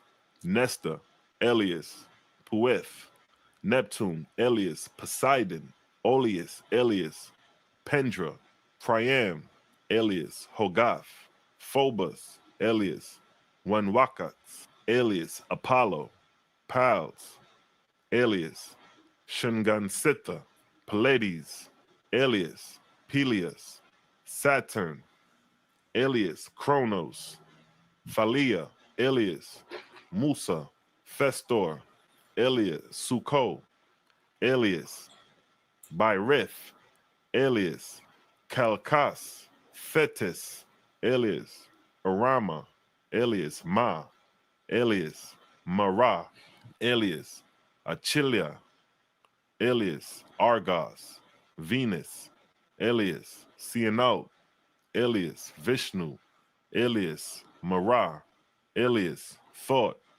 Elias, Theo, Vulcan, Elias, Anawaha, Elias, Ar, Elias, Egna, Elias, Hephaestion, Kalanisi, Elias, Vrita, Hecla, Elias, Ja, Elias, Tyronia, Elias, Neleus, Nemetris, Elias, Itra, Elias, Promethea, Elias, Eri, Elias, Mithra, Obsendes, Elias, Melitus, Elias, Brahma, Elias, Ishaka, Elias, Davita, Elias, Sakaya, Elias, Morototha, Ferna, Elias, Holasa, Elias, Io, Elias, Kritit, Elias, Tammuz, Spio, Elias, Pallades, Elias, Hecla, Elias, Vulcan, Thor, Elias, Padua, Elias, Hermes, Elias, Belis, Belus, Elias, Hyroth, Elias, Yosamus, Theo, Elias, Thor, Elias, Neptune, Elias, Orion, Elias, Aph, Elias, Thulas, Curonus, Elias, Vishnu, Elias, Ahambri, Elias, Isna, Elias, Attis, Elias, Etus. Verse 11, thought Elias Gabriel continued, and yet these are not all, for these gods have no fear of the Holy Ghost, and they chose any name that will be flattering to mortals, and the musicians and priests and such others as have power to hear the voices of spirits are led to believe that they hear the very gods whose names are given. The majority of these gods were from the district of Baal, located in Europe. This would be your Greek gods and the pagan customs before Christianity. Verse 12, this then is my misfortune, though most holy God of the true one. I am commanded to give but one name, even the Holy Ghost, or the Father, to mortals. Or whether my angel hosts speak to the oracles or to persons capable of hearing spirits, and say to them, fight ye for the Holy Ghost, or fight ye for the creative elements, mortals heed us not. Or they are irreverently mocking us, saying, what care we for a God that is but a ghost, a shadow, a creative element? Give us gods that talk, and of themselves. We want no angels from the Holy Ghost. Bring your gods, and let the oracles tell us what they say. Verse 13, Luamong then sent messengers and a suitable escort to Jerusalem on the earth, where thought Elias Gabriel was stationed at the time, with an angel host of warriors commanding his presence before his holy council in Hepsendai, Luamong's heavenly city and kingdom. Verse 14, now, after thought Elias Gabriel went hither, and they held a council of many days, a disturbance arose in the council, in consequence of the heat of the debate. Verse 15, for the gods of the council, for the most part, said, what better are we than the Jehovians? What greater power have we than the Jehovians? Who can answer the philosophies of thought, Elias Gabriel? It is a truth. Mortals have never been satisfied with an angel from the gods. They want the God himself. Verse 16. Was not this forever the weakness of the Jehovians? Such angels could give no name that mortals knew, except they falsely assume a name. Hence their weakness compared to such an angel, such unscrupulously assumed to be gods. Verse 17. We all know these things before our holy confederacy was formed.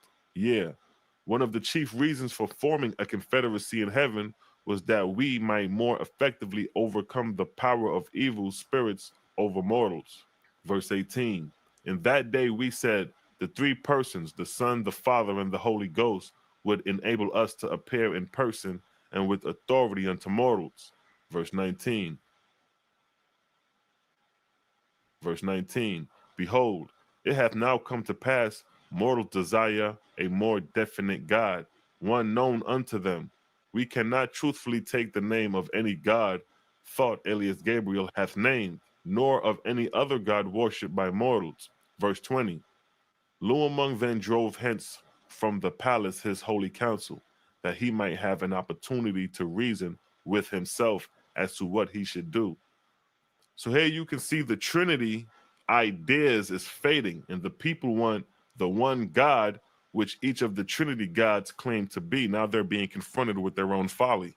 Now, chapter 46, verse 1 through 9, it states, Satan enters the holy council of Hepsendai and speaketh unto Luamong the truant.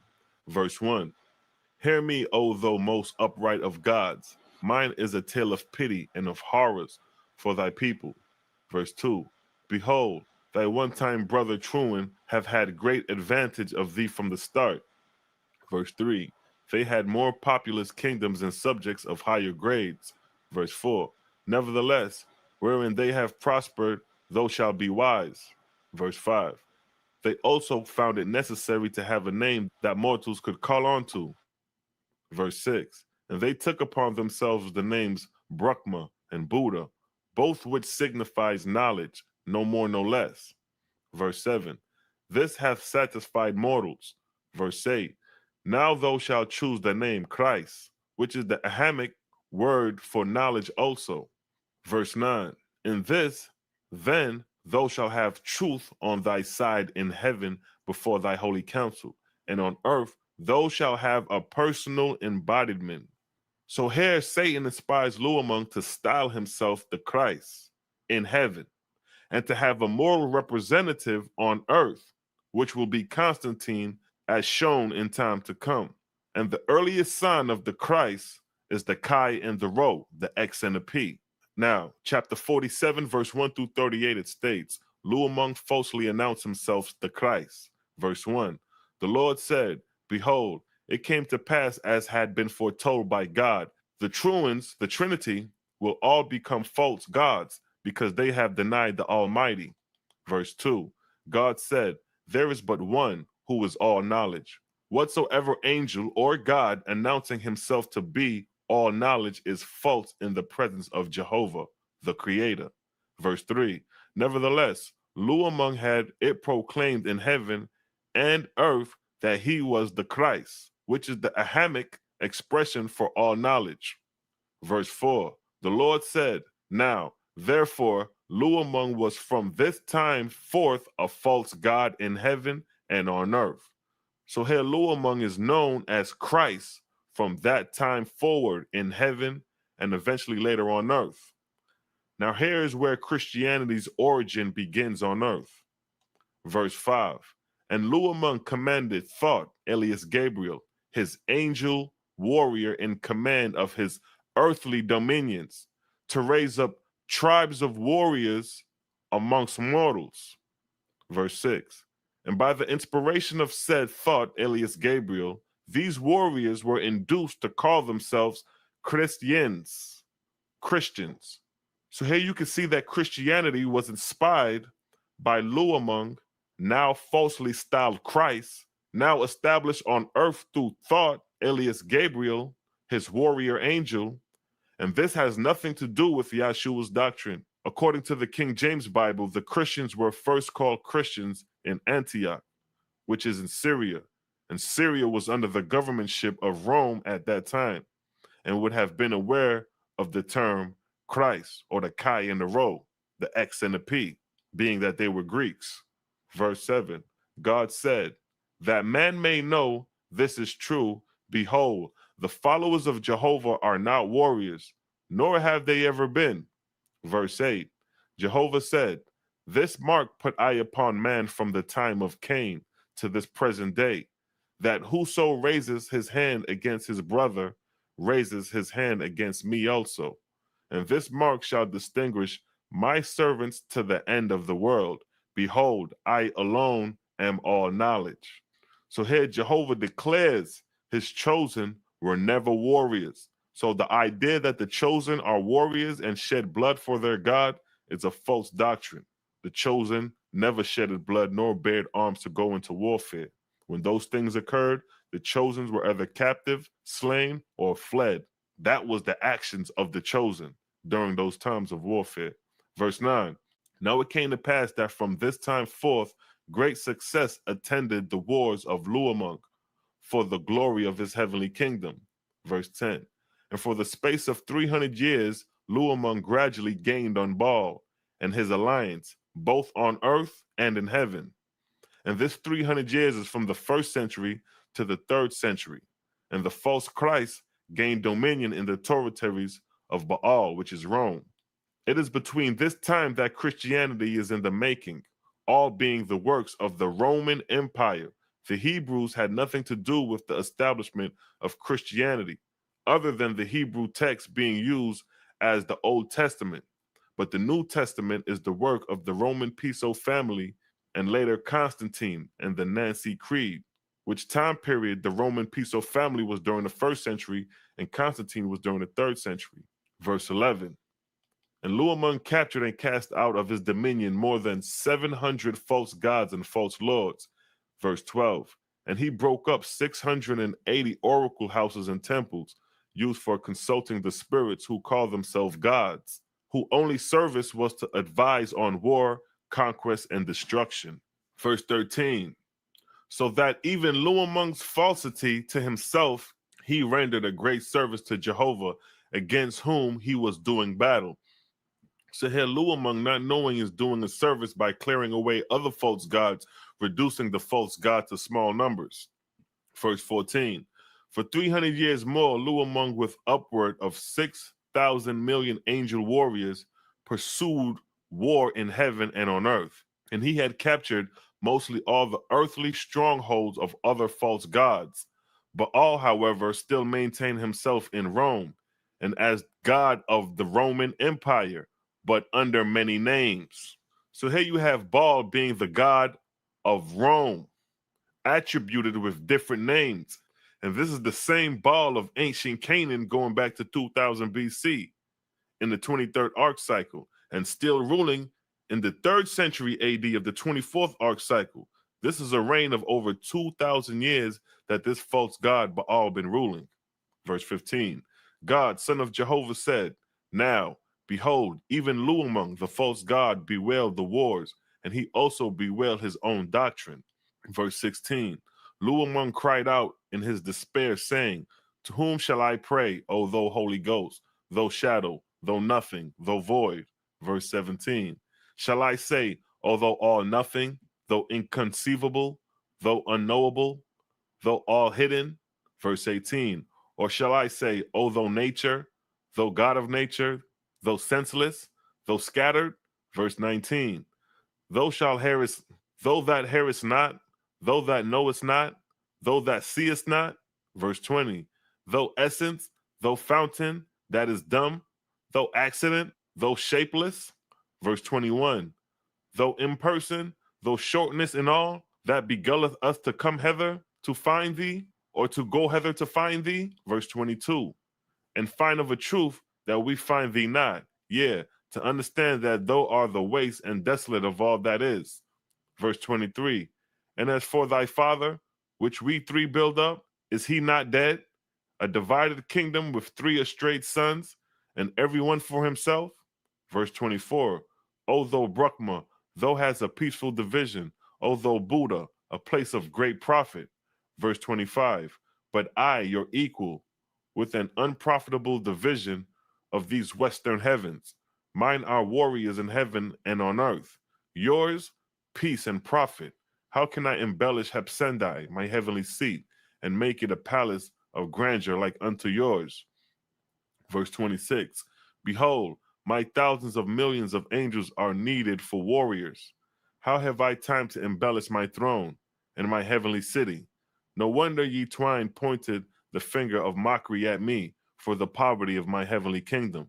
Verse 27, have I not been fighting battles with Satan all these hundreds and hundreds of years? Did I not find heaven, even from the first, a place of war?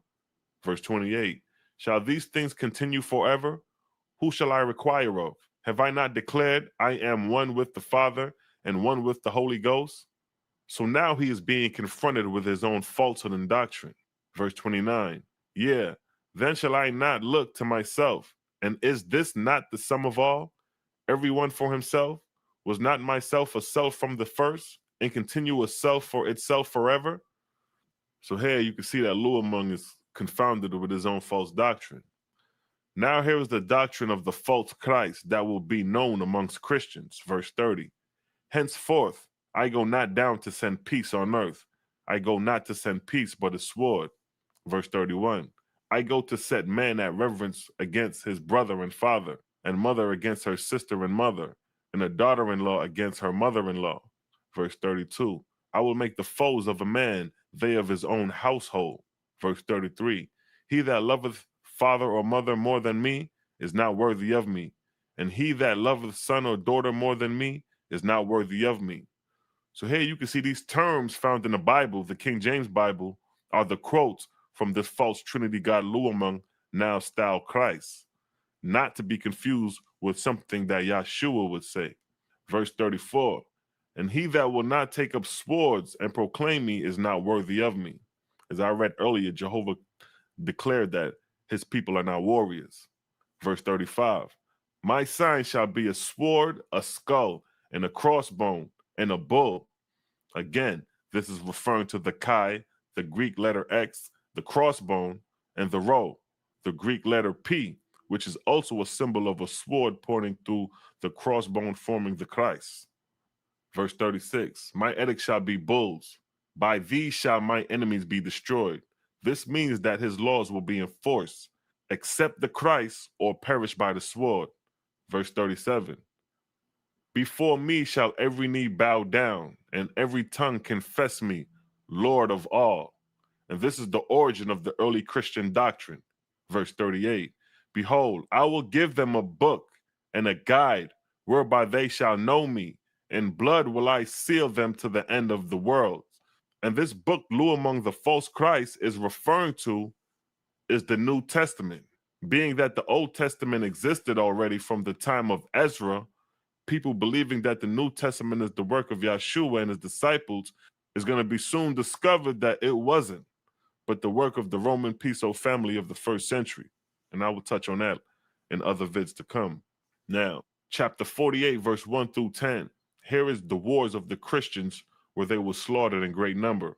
Verse 1, the Lord said, while Luamong the false god was yet bewailing, behold, thought, Gabriel, his chief warrior god, came upon him, saying, verse 2, Alice, O master, thy followers have no king or queen on earth to protect them. Verse 3, thy mortal Christian warriors who drew the sword to establish thee have been slaughtered in Cardelia, Cyprus, Atina, Thessalonica, Dalmatia, Lasauna, Napla, Seleuci, Macedon, Galatai, and Scythia. Verse 4, in Thebes, 6,000 Christian warriors were massacred by the armies of the Emperor Maximus, inspired by Baal. Verse 5, in Okla, the gods Jupiter and Ira inspired King Hothus to slaughter 3,700 Christian soldiers. Verse 6, in Utica, the god Jupiter, with 7,000 angels, caused 300 of thy soldiers to be burned in a lime kiln, and they were soldiers battling for thee. Verse 7, in Damascus, 2,700 of thy warriors were cut to pieces with the sword, and the only charge against them was their fighting for thee. Yeah, their sacred bull was taken from them and roasted alive, and their bloody cross, which thou giveth them as a sign of thy battle cry, was broken and burned, which is the Chi and the Rho, the X and the P again, the Christ. Verse 8, in critique, 1,800 of thy warriors, who had served thee well in slaughtering pagans, were walled around with fire and roasted alive. Verse 9, on the plains of Agatha, where thy soldiers, 380 of them, were returning with their booty, having done their great service in destroying heathen temples, they were set up by the Gathians, and destroyed, and for no other cause than that they serve thee. These are the early Christian wars, the great massacres, mainly like the 2nd and 3rd century. Verse 10, Luamong cried out, enough, enough, O Thutmose, alias Gabriel. I too will have a mortal emperor. And with that, I'd like to say peace and blessings and catch you on the next documentary called The Rise of Constantine and the Council of Nicene. Shalom.